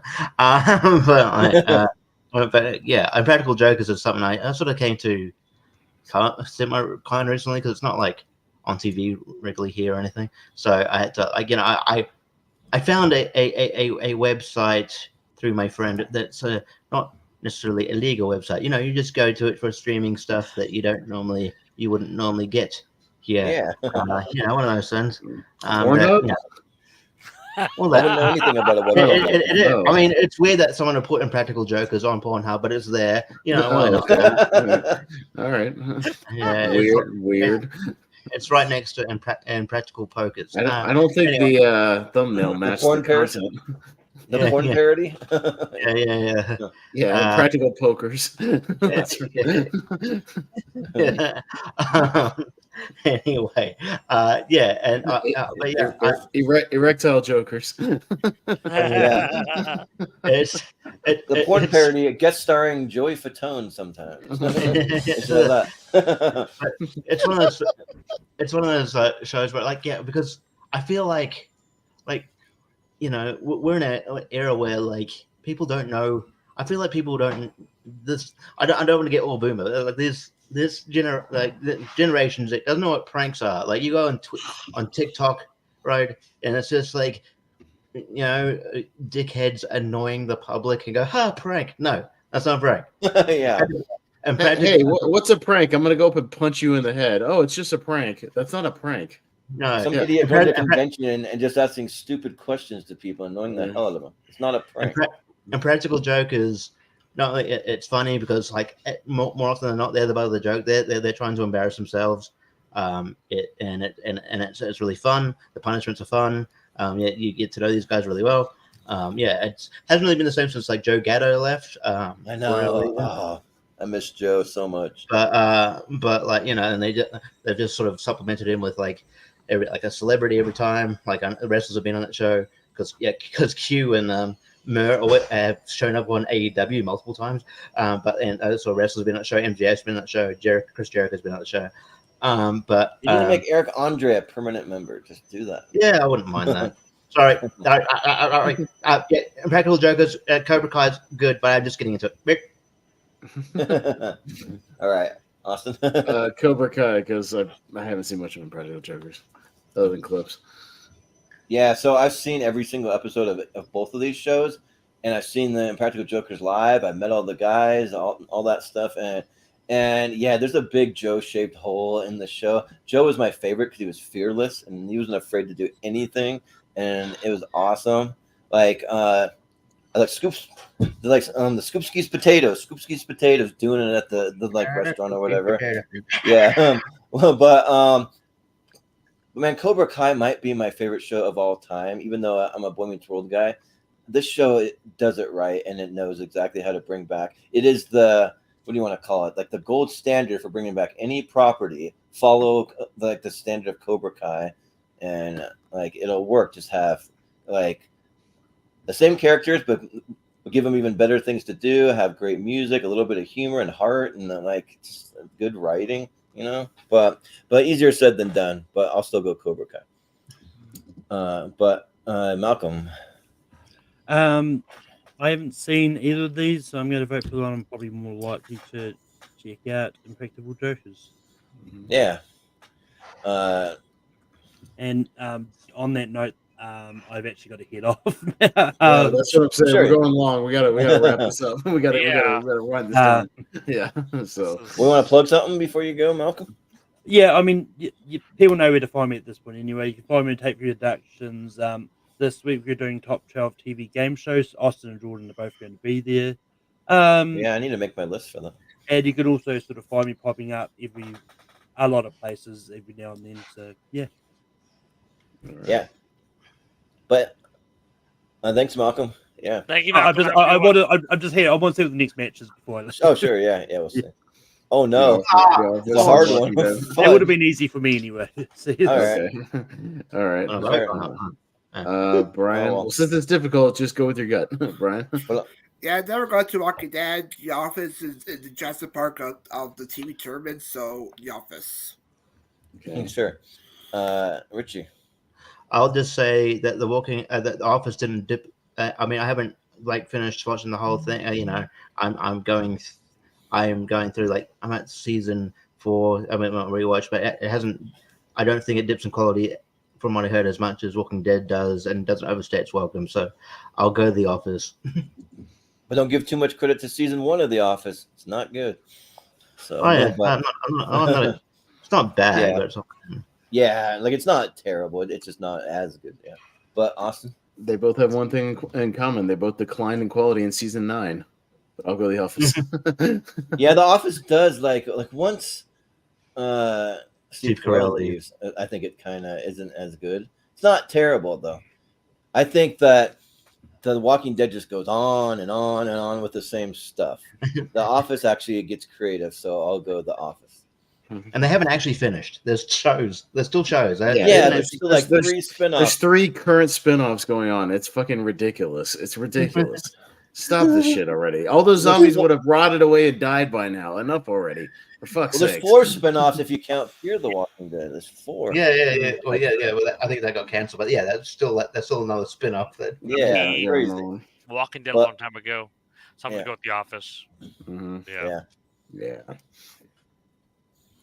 House of Mouse and Beavis and no. Butthead. Beavis and Butthead. So Beavis and Butthead wins. Yeah, because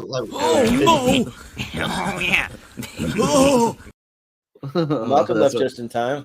Yeah. But, yes. But House of Mouse is fun. It combines every Disney character from the 2D animation era together in one, and it's fun. All right, great. So Beavis and Butthead wins. Yeah, let's just take it all in the end, guys. Let's just considering we've talked about it so much, it came up with it's in the thumbnail. So and who gives a fuck about 30 Rock? God, fuck that show. Hang on. I like how we I'm speaking for everybody here on this one, and then fuck 30 Rock. Somebody's favorite on one of their lists, so come on. Hang on, excuse me. We're on a favorite. Someone gives a fuck. Sorry, Richie, I'm not worthy, obviously. Proud. I'm not on my list, but the Proud Family and 30 Rock. Richie. Who gives a blank about Proud Family? I'd say that. I never really heard of the Proud Family. It's on my list. Proud Family is I am sure that if it wasn't on my list, it's going to be on yours, Brian. It's by a process of elimination. By default. Yeah. No, it was on my list. I threw it in there just for fun. Really? I thought it was on my list. I forgot about my list. But 30 Rock, I've seen. Your mom's on my list. My to-do list. Anyway, 30 Rock. I've seen it. I've seen some of it. I need to get into. If I sat down and watched it, I probably like it quite a bit. Because I've liked what I've seen. Because I like Tracy Morgan. It's comedy. I like what Alec Baldwin does. Comedy. I think he's got a knack for it. So I'll go 30 Rock. Yeah, Austin. As far as I know, Conan O'Brien never guest starred on the Proud Family, so 30 Rock. I don't think Well, that's he's the opposite of what the Proud Family is all about. He's the whitest, pastiest guy on the I know. I don't really care for either one of these shows too much. I mean, I like most of the cast of 30 Rock outside of 30 Rock. I just don't like the show, but I like Jack McBrayer, or Tracy Morgan, Tina Fey, Jane Krakowski, or whatever. Like Alec Baldwin, I'm hit and miss. Even before he shot someone, I didn't care for him that much. So, but I'll still go 30 Rock because it's got a good cast. That was your line in the Yeah. sand. Hey. No. You I didn't like him before. I'll like you, but if you accidentally shoot someone and a very traumatic, in a traumatic, That's where I event- draw the line. Okay, when you kill somebody, that's where I draw the line. Yeah. Well, he was found innocent, I think, right? Wasn't he? No, Oh. he's still No, he was not. No, there's still trials. The armory chick just got sentenced to jail time. Yeah, that's shit's still going on. Yeah. Okay, I just wondering why he's not in jail yet. Because they haven't had his trial yet. Okay. So, yeah. But Chris, what do you say? Like I said initially, I'm not gonna repeat what I just said, but I'm gonna go Proud Family because 30 Rock. That's all I gotta say. Yeah. Brian. Yeah, both of these are on my list actually. But I love the Proud Family, my favorite Disney anime series of the 2000s. But I gotta go with 30 Rock. It's a great satire SNL. Some great guest stars. I am a Jedi. 30 Rock. Yeah. If it gets too loud for anyone, my air filter. So I got this new air filter, and it's on auto mode, and it just cranked up to high. It says the air quality here is bad, so it's kind of loud. So if anyone hears it, I can't even hear anything. Can't hear anything. Okay, cool. Yeah, BattleBots and American Dad. I'm up first. Yeah, American Dad is fun. I enjoy it. Yeah, that we mentioned Hollywood Squares earlier. The alien character, whatever his name is, based on Poland. That's straight from Yeah, the voice is straight Poland. But BattleBots was an alternate Richie on my list. We just didn't get to put it on there. It was an alternate. And I'm wearing the fucking shirt for BattleBots. So yeah, I got that shirt. It's the old logo. I saw BattleBots live when I went to Vegas. Bill Dwyer, who used to co-host the 2001, co-host the live show in Vegas, so that's fun. That's cool. Yeah, yeah, and I fucking love BattleBots. I'll go with that. Yeah, there's some podcast I was listening to the other day where they're talking about BattleBots, and they're like, "Who goes to BattleBots?" Like every time you see it, that crowd is packed, so it must still be popular, I guess. Even the live show, which wasn't like a TV taping, like that shit was packed, bro. There was probably 200 people in there. Yeah. Right. Yeah. But I like BattleBots a lot, actually. Like, that was just what the podcast guys were saying. But I think American Dad is like a wannabe Family Guy to me. It just doesn't really like that. But yeah, BattleBots rules. I think that's fun. Like, I'd love to go to that stuff live. I think that'd be awesome. So yeah, BattleBots.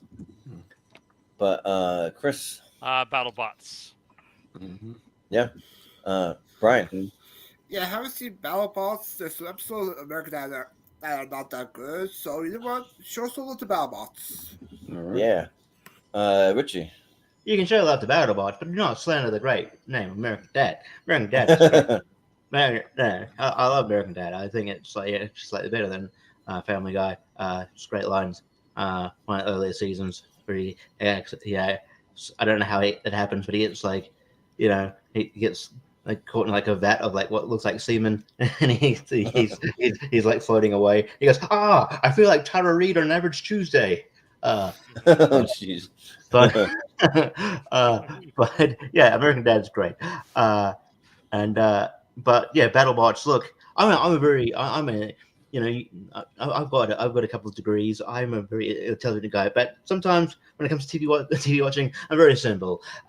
So I only put on BattleBots maybe like a year or so ago, and got into it. But if I can see robots smashing into each other and to the to the point where one person wins by just absolutely decimating it, I'm in. I'm totally in. That show for me. That's a manly show. I will, that strikes my manly chord. That's and UFC fighter Kenny Florian is the color commentator. Kenny Florian's color commentator, and I can't remember who the other guy is. Chris but he's Rose. quite funny. Chris Rose. Rose is quite funny, and he's good. Yeah. So I will also go BattleBots, but I will not have any American Dad slander. I love that joke. All right. Well, we'll say goodbye to American Dad by saying That's funny. I'm funny. Yeah, episode of The Big Bang Theory involved battle bots where they like build one and it comes crashing through the door and it scares Penny and she starts screaming and runs down the stairs because she has no idea what's happening. There was also I'm based sorry, off of Simpsons too, one episode. Sorry, I missed yeah. I think these are the last two, so we'll blaze through these. Barry and Raising Hope. Jordan. Yeah, I'm actually pretty happy to see Raising Hope on here. I actually watched all of Raising Hope because I'm a big fan of most of the cast. Garrett Dillahunt, I always Martha Plimpton, I think, and then forget the lady who plays the grandma. She's great too. Yeah. Cloris Leachman. How she kind of snaps in and out. One minute she's crazy, and the next minute she kind of comes to her senses or like whatever. And it's good stuff. And then the kind of will they won't they kind of relationship between the main two characters, I think is fun. And Barry is just something I need to watch more of. I've only seen the first season, and I need to see more because people say it's incredible. It's like one of the best shows out there, even though it just ended. But so you know what? I want to show some love to Raising Hope because I think that's pretty underrated. So yeah. Chris, what do you say? I have never seen a Raising Hope, but Barry is absolutely phenomenal. Incredible show. Yeah. Brian, what do you say? Yeah, both of these are on my list, but I'll go short Raising Hope as well. To do a sitcom. I love the parents of Garrett Dillahunt and Martha Plimpton. My favorite episode when the whole characters from Many Earl. Most of them shows up in the series, so Oh, nice. Raising Hope. Sounds good. Richie, what do you say? Yeah, I need to get into Barry. I think, given the premise, I probably really like it, and I like Bill Hader, especially. I do like, sometimes when comedians go serious, and I've seen serious stuff, and I think he'd be really good. I actually wouldn't be surprised if he wins, if he gets nominated for an Oscar one day. But yeah, Raising Hope is a good short season show. It wasn't on the air that long. But yeah. 4 seasons, but yeah, but I don't know. I feel like it sort of gets underrated sometimes, but it's a good show. It's a good show. Scarlet Stone, if you remember back in the day. But yeah, I think it's fun. So yeah, that's where my vote will go. I'll go Raising Hope. Yeah, I'm gonna get back to watching Barry once we do our tier ranker 2015 to 2019. Then I'll start watching more. And we're the best part of the series for Barry. Yeah, but Austin. Haven't seen either, but I've been wanting to watch Barry, so I'll go with Barry. But Raising Hope. Yeah. Shout out Henry Winkler. Yeah. We got Williams. Oh no. Work, yeah. Frick, this is like a tough matchup. So it was Malcolm, but he's not here. So Chris. I like parts of South Park, but Louie is absolutely great. I'm gonna go with that one. It's so damn funny. Yeah. Brian. I haven't seen all Louie, but I see most of it. But I love South Park. It's so hilarious. Don't forget to bring a towel. Okay. Terrence and Phillip I love the Terrence and Phillip in this show. How to make fun of Canadians look like Pac-Man or something. But yeah, South Park is still hilarious. So it's my most in South Park. Yeah. Richie. Yeah, Louie is a great show, and obviously it ended on special circumstances because of obviously, how Louie kind of faded from the limelight reasons. It's also one of those. Yeah, it's also one of those shows where it's like, it makes an argument for pirating stuff because season 1, I got on DVD, it's fine. Season 2 was going to come out on DVD, never did, and you can't fucking, at least here, you can't find it anywhere, and you won't be able to find it anywhere now because they're not going to advertise this stuff.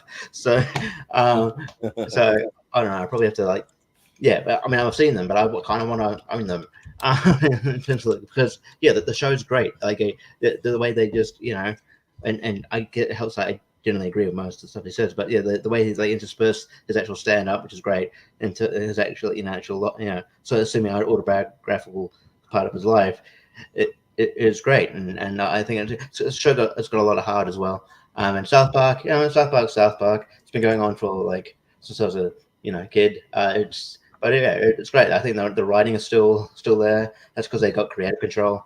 And I think it's just a juggernaut, and it's hard. I think I know where it's going to go, but I'll go Louis. But I don't mind. Yeah. Austin. This would actually be tougher if it was Lucky Louie, the first show he did for HBO. I really like that sitcom he did with Jim Norton and stuff. But I'll go South Park. Yeah, this one's tough because I really like both the series that Louis C.K. did, and without saying much about the allegations. I mean, he's coming back. He's kind of already came back, but South Park just is a tough one for me because they have some of the funniest stuff, and then they have stuff where the kids are doing drugs and they're raping animals and they're doing crazy stuff that's way over the top. That I'm just I don't want to see any of that. I don't care. But you had this other episode that was so good, and they do a really cool, funny, spoof on the Mormons, and I can laugh at my own Mormon stuff. Joseph Smith was once a prophet. Dum dum dum dum dum dum. Yeah. So they do that, but yeah. So you know what? I got to give it to South Park because somehow that's one of the few shows that still gets away with it, just saying stuff you can't say anywhere else, and they do it and they get away with it, and they're one of the only shows that's going to keep doing that. So yeah, South Park. So South Park wins that round. Yeah, South Park does, but I can't do anything because Austin was the one running it. I'm just gonna put the part chat. Yeah, but I'm sure he'll be right back in a second. But yeah, I wonder when. Yeah, but I wonder when the next special is going to be. Because it's weird. They have all the episodes on HBO Max, but the specials are on Paramount Plus. I don't know what that's about. So speed round time, I think. Right? Speed round time. Let's do it. Let's wrap this up. All right. All right. Here we go. Quick votes. Quick votes. Very quick votes. Brian, Hell's Kitchen in the middle. The middle. Richie. Hell's Kitchen for me. Jordan. Oh, bloody hell. That'd be my vote. Chris. Hell. Well, the show's not called Hell. It's called Hell's Kitchen. We're gonna get demonetized, even though we're not monetized yet. Yeah. Family Feud and Hollywood Squares. Richie. Family Feud. All right. I guess two shows that could potentially show up on Rank 'em on Sunday. Yeah, game show matchup. Hollywood Squares, Jordan. Yeah. Man, it's tougher than you'd think. I'll go Hollywood Squares, yeah. Chris? I'll go Family Feud. Yeah. And Brian? Yeah, both of these are on my list, so I'll go with Hollywood Squares. Okay. They just need to update it, which they are. They're working on it. Family Guy and Curb. I'll go Curb. Jordan? I'll go Family Guy. Okay. Chris? I'll go Family Guy. It's close, but I'll go with Curb. Yeah. Richie?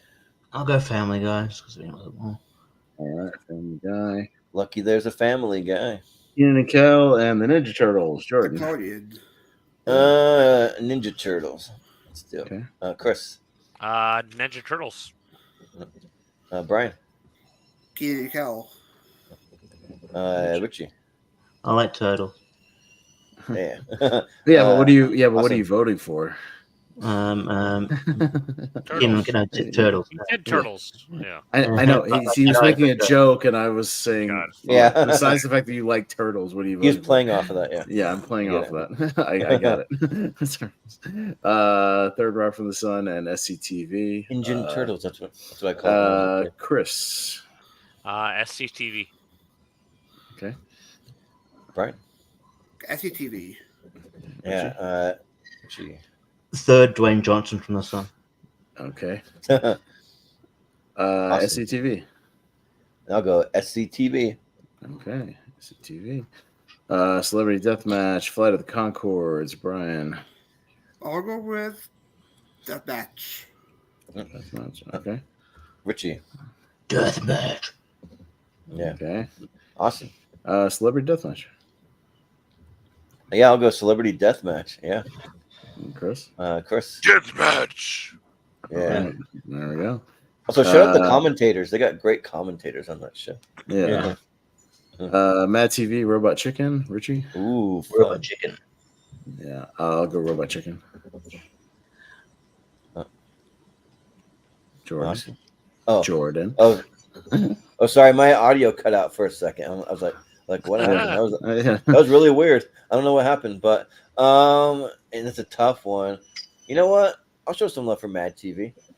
You are now watching Mad TV. Robot TV. I mean, Robot Chicken, whatever. Okay. You combine the two.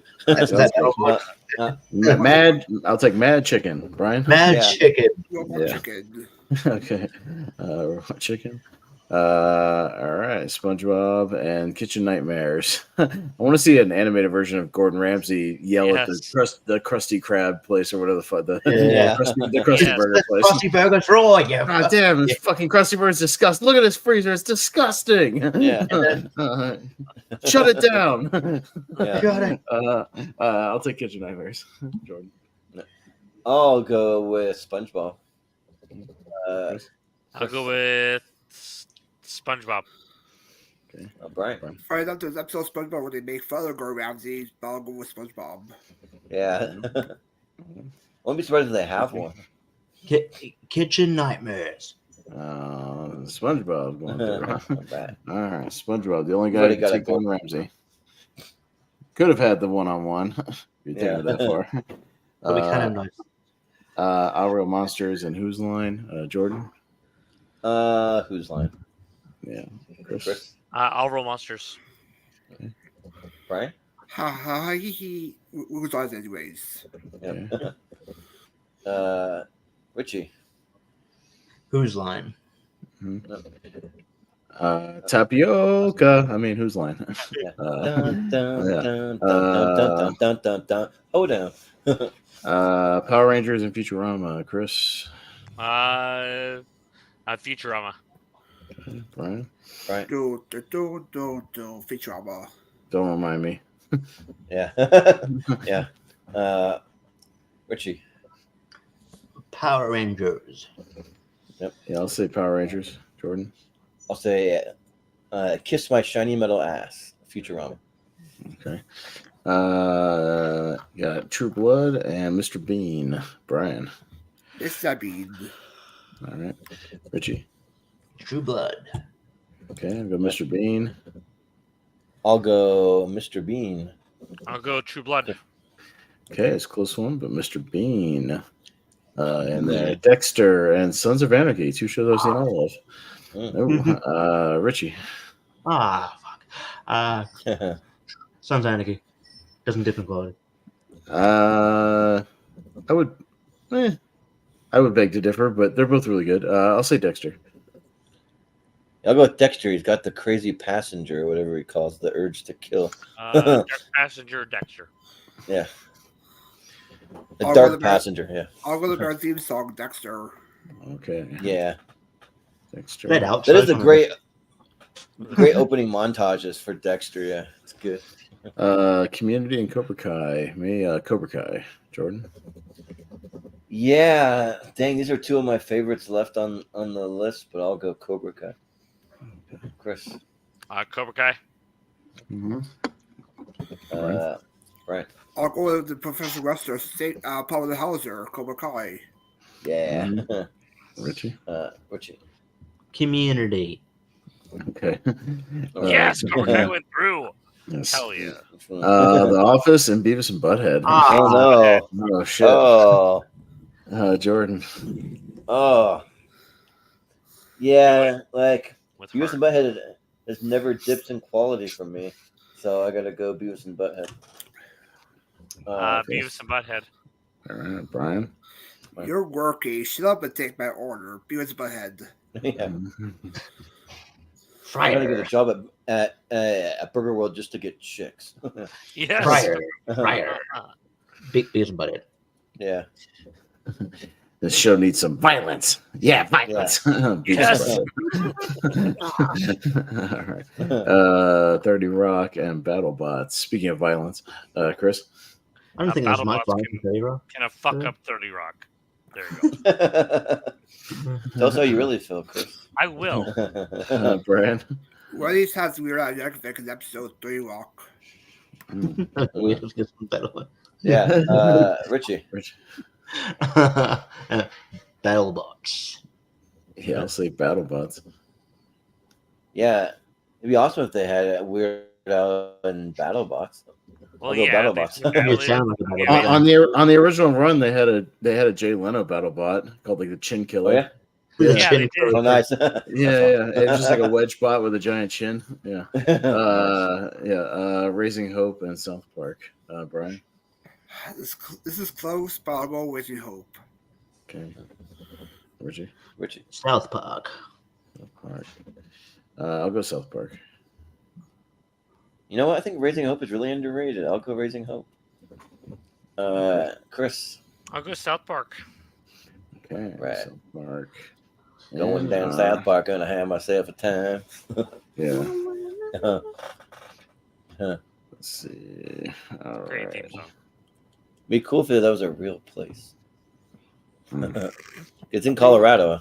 You can go Casablanca owned by Park and Mastone. Yeah. Okay. All right. So let me just update my things here. Okay. So the winners of this are the Elite Eight, I believe. So Hell's Kitchen, Hollywood Squares, Richie. Hell's Kitchen. Yeah, I'll go Hell's Kitchen. Yeah, I'll also go Hell's Kitchen. All right. Chris. I'll go Hell's Kitchen. All right. Brian. I would go Hollywood Squares. Okay. All right. Hell's Kitchen. Sorry, Tom Bergeron. Family Guy and Turtles. Me, I'll go Family Guy. Jordan. Yeah, I think here I got to go Family Guy out. I go back to it more. You're a traitor. God. Sorry, Chris. Turtles. Can't pick Turtles for everything. But I know what Turtles is going to go against. Fuck this shit. God. God, no. Brian. What is on my list? Family Guy. Okay. And Richie. You know, I like more than Turtles. Family. Yeah. All of you can go. Dude, I'm not 9 years old anymore. It's fine. Well, yeah. You know what? Yeah. Go skate on ice, right? That's what I usually do when I skate on ice. I skate on ice. SCTV and Celebrity Deathmatch. Jordan. Oh, shoot. Wow. Oh, man. Dude. It's tough. I think I got to go SCTV. It's just more iconic. Chris.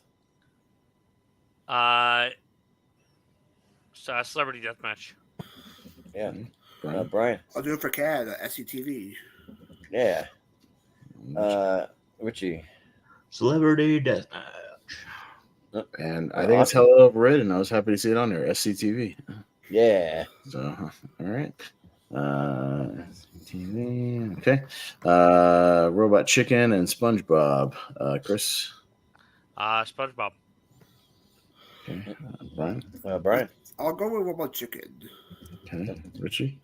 Richie. Robot Chicken. Yeah, I'll go Robot Chicken. Yeah, I'll also go Robot Chicken. I might put some of that on tonight when we're done. It's another one that's easy to watch because it's like 15-minute episodes. Yeah, it's really easy to watch. Yeah. Yeah. What did I miss here? They're right down. Oh, Family Guy. Okay. Family Guy. All right. Cool. Okay. On the other side, Who's Line and Futurama. Brian. Who's Line? Okay. Richie. Who's Line? Yeah, I'll go Who's Line. Two shows that have, like, to me, almost kind of outrun their run. I don't know. But I'll still go Who's Line. Yeah. Chris. I'll go Who's Line. Yeah, I'm not as into the Aisha Tyler years. Yeah, as some people seem to be. Way. Yeah, I my go-to is either the Drew Carey years, or I like the British one too with Clive Anderson. Yeah, the British one's good. Yeah, the British one is still really funny with Clive because they just had guys that were on there that were really, really funny too. Tony Slattery and Steve, the taller guy with kind of bald guy, and the fat guy from Richie Rich. Oh yeah, no. Oh yeah, yeah, no. That's true. Mike McShane, yeah, he was great too. Yeah. No, they had good people on there. Mr. Bean and Dexter. Richie. This is a weird crossover. Dexter. Okay. I'll go Dexter. Why not? Yeah, what if Mr. Bean was the killer? That'd be weird. But I'll go with Dexter. Yeah. I'll go with Chris? Dexter. Dexter. I'll go Brian? Mr. Bean. Okay. All right, Dexter. Dexter. Come on, Dexter has James Remar, the great character actor James Remar from The Phantom. So. Oh, whoa! And Dexter, one of the season, he gets it on with his sister. He doesn't Really get it on odd. with his sister. It's just He doesn't go. his wife Well, in they real made life. it sound like whatever. It was his wife. It's His just like wife it's in real life, but I mean, in the show, in the context of the show, though, they're like brother and sister. Yeah, I know. It's Yeah. odd, but they don't have sex on the show as brother and sister. They don't do that. That doesn't happen. They have like a thing where they come close, kind of. No, they don't. Yeah, they do. Yeah, they do. No, they never They have do. like romance. Yeah, they do. They don't have a romance, Jordan. What the fuck are you talking about? No, They do don't. too. Yes, they do. Yeah, I've no, seen they the do show. not. I don't know Yeah, what they Rick and do. Morty alternative universe you watch. Yeah, No, what there's universe are you living in? No, they The never thing where they came hang close. out and they're like getting hot and heavy on the couch. Yeah, they do. Wait a second. Oh, they did. Yeah, yeah, they Yeah, I'll did. find the episode and I'll send it to you because I know I'm 100% right. Yes. I'm Yes, it was a 100% weird right. moment in that show. No, Yeah. if that happened, it was like a weird like dream sequence. It wasn't real. No, it wasn't a dream sequence. It was real. It really happened. I'm telling you. Anyway, I don't have any memory of that at all. So Okay, I'll find a clip for you from the end of the show when Dexter wins this. Anyways, Beavis and Butthead and Cobra Kai. Beavis and Butthead, Jordan. Cobra Kai. Chris. I'm gonna go with Beavis and Butthead. Yeah. Brian. I'll go with Dean and Jeff. Beavis Butthead. Yeah. Richie. Beavis and Butthead. And I just noticed an error you made on the background. By the way, you call me Richie. What's that? You call me Richie Beavis Goodacre, yet my face is on the Buttheads thing. I haven't told about on the messenger. Well, I just gave you like nicknames. I don't know. I was just I don't know. That was weird. I think Malcolm put me on the wrong thing. Anyway, that's right. Yeah. BattleBots in South Park, Jordan. The names just fit better. BattleBots. Chris. Let's go with BattleBots. Oh, you're right, Austin. It isn't a dream, though. Yeah, I told you. It wasn't real. They do make out, but I guess it's just like a. It was thing like a that's in the dream, like weird, kinky dream sequence thing. It Yeah. wasn't real. But Yeah, it was not real. But Deb also does kind of fall for him in a weird way, though. That is a thing. But anyways, whose turn is it? I don't even remember what everybody voted for. What did everybody vote for again? BattleBots. What'd you vote for, Jordan? I voted for BattleBots. Okay. Brian. Yeah, let's see adult anime matchup next round. South Park. Okay. Richie. Yeah, I don't know. I was going to vote BattleBots, so I'm going to vote BattleBots. Right? Yeah, I don't think you're gonna get that match because I'm voting BattleBots. So Yeah. the little BattleBots. alternate that could, because it was an alternate on both me and Richie's list. Nice. Now it's made it. That's awesome. Well, there you go. That's great. Yeah, it's awesome. All right. Final four. Hell's Kitchen, Family Guy, Chris, Hell's Kitchen. Brian. Luckily, they're the Family Guy. Yeah, Family Richie. Guy. Family Guy. I'll go Hell's Kitchen. And I'll go Family Guy. Okay, Family Guy. SCTV, Robot Chicken, Brian. Very underrated. It's SCTV. All right, Richie. Robot Chicken. I'll go SCTV. I'll go a buck, a buck, a Robot Chicken. Robot Chicken. All right, Robot Chicken. So it'll be a Seth Green matchup. Next round. Yeah, nice. And they also make fun of Robot Chicken on Family Guy. Like, Yeah, they do. I don't think Do that's they? really good. I just had heaps of season. Oh yeah, that's right. Yeah. All right. Next is Dexter and whose line? Richie. Whose line? Yeah, I'll say whose line. I'll go Dexter. Chris. I'll go Dexter. Brian. Whose line? Okay, whose line? I'm in for. It's Whose all line is it's it? all comedy so far. Oh. Yeah. It's funny Yeah. because there's not as much great comedy these days. So. Beavis and Butthead and Battle Pods. But Me, old school comedy is good. I'll say Beavis and Butthead. Yeah, let's go Beavis and Butthead. Let's do it. Let's go Beavis Chris? and Butthead. Yeah. Take it all the way, guys. Come on now. Don't vote Yeah. for anything. Yeah, just vote for that. It's going through now. Beavis and Butthead. Yeah. Richie. Beavis and Butthead. You know, it's a thumbnail. It's Why going not? to happen. Yeah. Yeah, this might be inevitable. We'll see. Family Oh, Guy. welcome Robot to Chicken. the Star. Jordan. Oh man, this one's tough.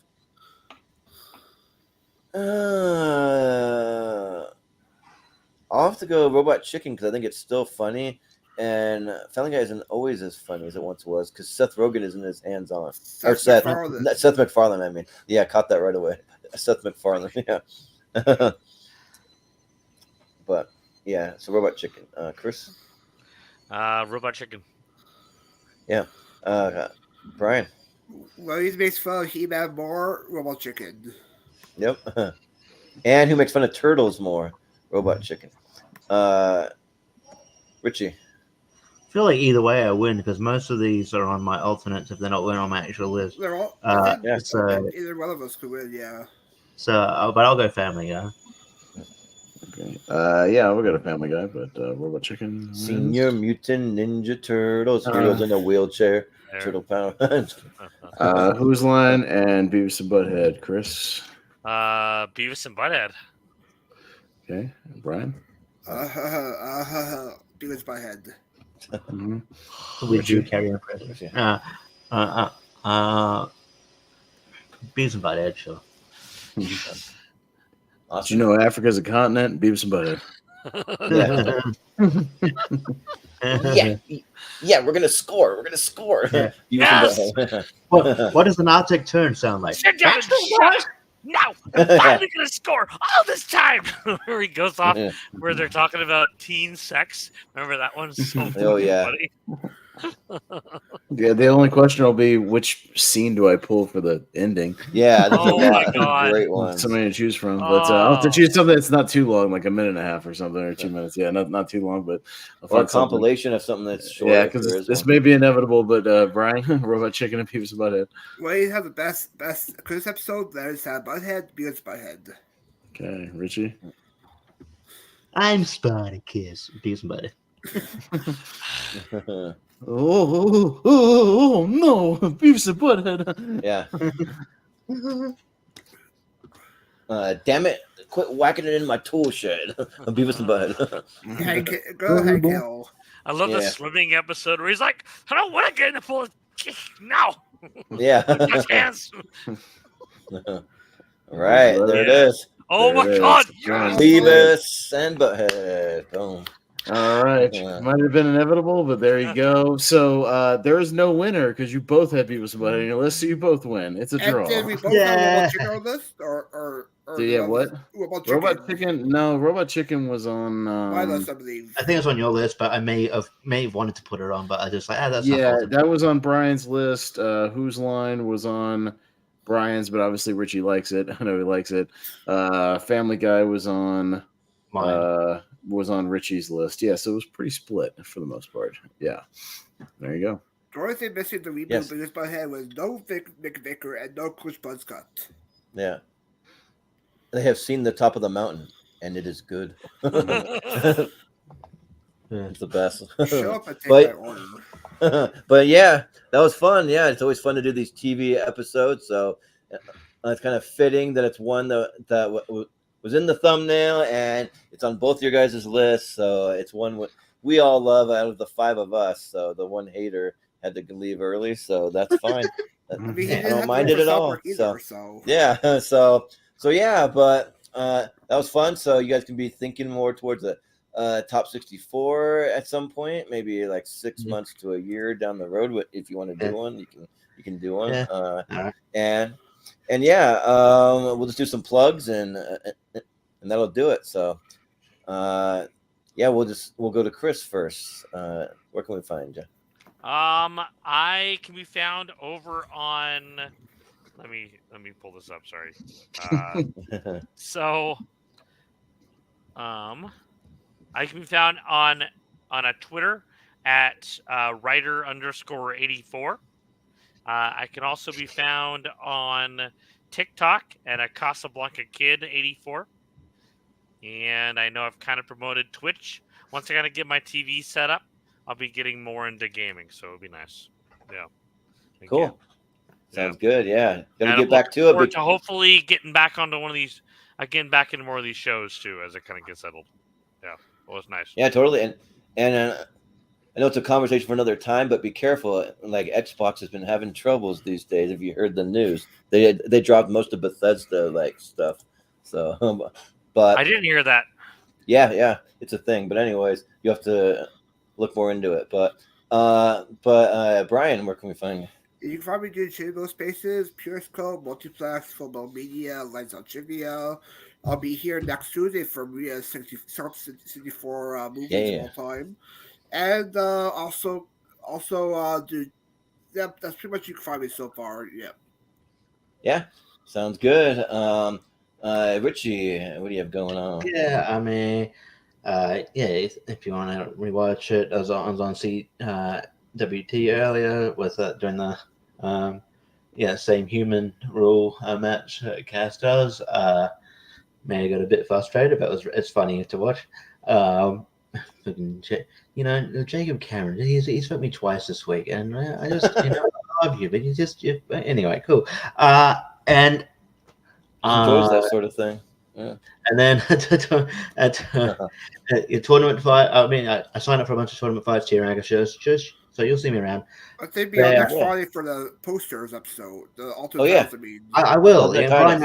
Brian knows my schedule more than I do. He's my assistant, so he'll. That is correct. I begrudgingly getting in on TikToks. My manager was like, "Hey, you need to, that's the thing these days. You get on TikTok." And I'm like, I've got one thing on there where I just filmed a thing on the TV where I saw this dude in the crowd at some darts comp just falling on his ass, and I thought it was funny. I just went, "Ha!" and it got thousands of views. So. Okay, I guess that's what passive entertainment. That's weird. So I might begrudgingly post stuff on there, like some comedy stuff. Who knows? Just post like 2 of your punchlines, 30 seconds. You know what I mean? Yeah. like a 30-second bit on TikTok. There you go. Yes, please. So. I'll do that, and then just catch me on JPS trivia and then the other things, all the other leagues here and there. I know Aaron Canal just sent me a message. You might have got one as well. And also no, I think I already did that earlier tonight. So okay, so I think he's looking to set that back up. So we'll see me on Battleground sometime soon. So check that out. Shows out. Yeah, sounds good. Yeah. All right, we'll see you. All right. And you are out of here. Yes, bedtime. Brian, hey, past your bedtime. It's past my bedtime too. I'm really tired. Yeah, and I got a long weekend ahead of me. So let's wrap this up quick. Austin, what do you? No, I mean tomorrow night. Over on Ryan Permison's I Quote channel, we'll be doing the Mummy watch along, our commentary. I got 2 watch alongs tomorrow night. One is just a straight up, love fest for the Mummy at 7:00 Eastern, and then around 10:00 Eastern will be the fun one. That'll be the drink along, the monthly mistake with Wolfman over on Mega Movie Z. So for Star Wars month, we're doing Ewoks, the Battle for Endor, and a drinking game along with that. If you don't know which one that one is, that's the one where Wilford Brimley gets annoyed with everything in life. So that's fun. That's one of the criteria for the drinking game. Every time Wilford Brimley bitches about something, you take a drink.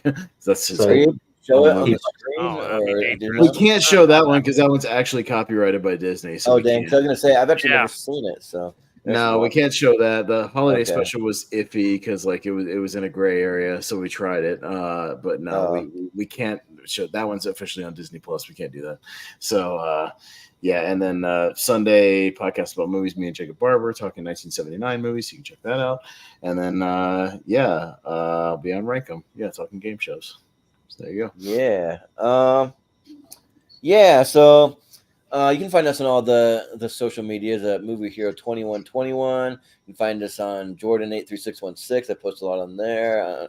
Probably more on my personal social media, but and then you can find us in the newly rebranded Movie Hero Network group. And if you have anything you want to post about, you want to come just talk movies, you want you have a channel that you're working on or any projects, just come post your heart's content, and we'll share it out. We'll get you some subscribers. We'll help you out. So it's a good place for networking and all that stuff.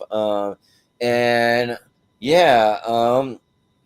And then we will have some trivia coming up soon. I'm working on putting together two things, which will be the next exhibition match, which will be the Certified Fresh match, which is all movies that are rated 90% and above on Rotten Tomatoes. And then I'm also working on a Patreon exclusive, just once a month show that I want to do, but it's going to be the Seen and Heard music trivia. So I'm hoping that I have a pretty easy way to maybe make it work. We'll see.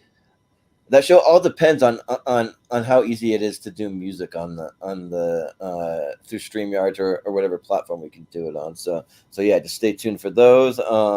And then you can subscribe to the Patreon if you go to patreon.com/moviehero. We have some podcasts coming up that will involve maybe some jokes and some things that'll make you laugh, and maybe some sketch comedy. We got some things that'll be coming up soon, so you can watch for that. That'll be just for the Patreon members. And then I'll be posting soon this weekend, actually, the extended schedule over on the Patreon. That'll go 4 months out. So if you want to see what we have coming up 4 months in advance and get first dibs on signing up for episodes, that'll be there, and you can see it for just $1 over there. And then for the podcast I was talking about, you'll have to pay for at least the $5 tier, and then you can see it there. But and then just what we have coming up for tournament fights and tier ranker. Oh, and then I was also gonna recently my Note app got a little jumbled up, so I don't have the list. We will have another tournament fights coming up. Actually, off the top of my head, I remember who it is. It'll be Ryan Permerson versus JTE versus Moose Hots versus I'm spacing on your friend Chris that's on the channel sometimes. Mike Schaefer, he'll be on there Oh, that's too. awesome, man. Yeah. So we're gonna have the four of them in a match. So that'll be cool. It's also gonna try and get him. We have Chris's soon come some of his TV stuff coming up and his top 64, and then maybe we'll have Mike on some of those too. So that'd be cool. Yeah. But yeah, and then what we have coming up, just a little preview. I did have to move some things around, so the schedule's a little different than what it once was. We had some scheduling things, so this is what it's going to be for about the next month-ish. So we're going to be doing next week. We already mentioned Maria Hammond's top 64. We'll be doing that. We'll be doing the following Friday best TV shows with alternate/foreign titles. That one I ran into a little snafu putting that together, so we just had to push it just a little bit. We're going to do it last Tuesday, but it'll be this upcoming Friday. And then we won't have an episode on the 21st that Tuesday, because me and Austin will both be out of town for that one. So no episode on that day, but we'll be back at it on that Friday, and we'll be doing the best TV shows from 2020 to now, part 2. We had to split it into 2 parts because there's so many gosh dang TV shows that have been released, because we're in the golden age of TV, and it's kind of a good problem to have because you can't watch it all, but there's like tons of amazing shows, tons and tons of them out there. So and then we'll be doing a 2-parter on our hot takes episode. I decided I was going to make it a 2-parter because I got a lot of hot takes, and I have a group of people that have hot takes, maybe including Chris. So we'll have just some of us go talk about movies everybody loves, but maybe we don't love them so much. So all right. So I got 2 weeks off from the channel. Sweet. Yeah, maybe there's like a bunch of stuff that like you might. Good. I could use a break and extended vacation. Yeah, you can have vacation and then some vacation from the channel. So well, I mean, in the middle of that, Richie and I will probably do a Wheel of Movies episode. Yeah. You know, we'll do some shit that in between. You know what I mean? Like in between all that. So you'll see me do. Yeah, if you want to plan another recast or just like something like that. You know? Yeah, I could easily put together another recast episode, some Wheel of Movies, whatever. We'll do some stuff in between. Yeah, maybe a podcast episode, something like that. But and then we'll be doing. Let's see, we got at the end of the month though, it'll be Austin versus Jacob Barber on battle of their favorite actors. So that'll be coming up. So you will have an episode you'll be featured in. And then we'll be doing Malcolm Lay's top 64 favorite TV shows. So he opted to do 64 TV shows instead of his After the 128. So he'll get that after that probably later on this year. Then we'll be doing best TV shows 2015 to 2019 will be the next one. We'll do it in early June. And then we'll be getting into our best movies of 2003 ladder series. So we're going to finally get back into some ladder series. So 2003 will be the next 3-part series. So it'll be on Monday, Wednesday, Friday for that. And I'll just throw one extra one since he's here. We're doing Chris Scott versus Steven Shepard's favorite TV shows. So that's coming up. So we'll talk quite a bit more TV. Let me guess, 24. I bet you that won't be on the list. Will that be on the list? 24. I don't know. I'd be surprised if it's not number one. Yeah. Yeah, right. but that'll do it. That's what we have planned for the next little while. So we'll just say for Malcolm Lay, for Brian Nussbaum, for Chris Scott, for Richie Goodacre, for Austin Pez Howell, I've been Jordan, the movie hero Anderson, and we'll see you next time. Hey, buddy, check it out. A new phone book. Cool. Sack. Harry Sack.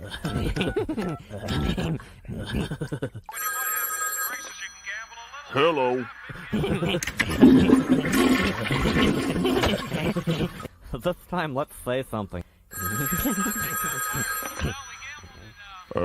Hello? You suck!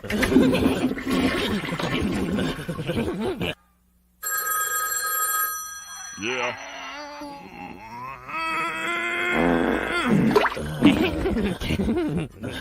It's Harry Sack! Somebody's gonna die.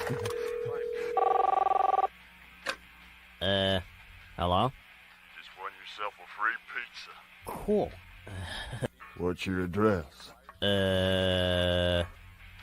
Stuart Stevenson. 67 Maple Street.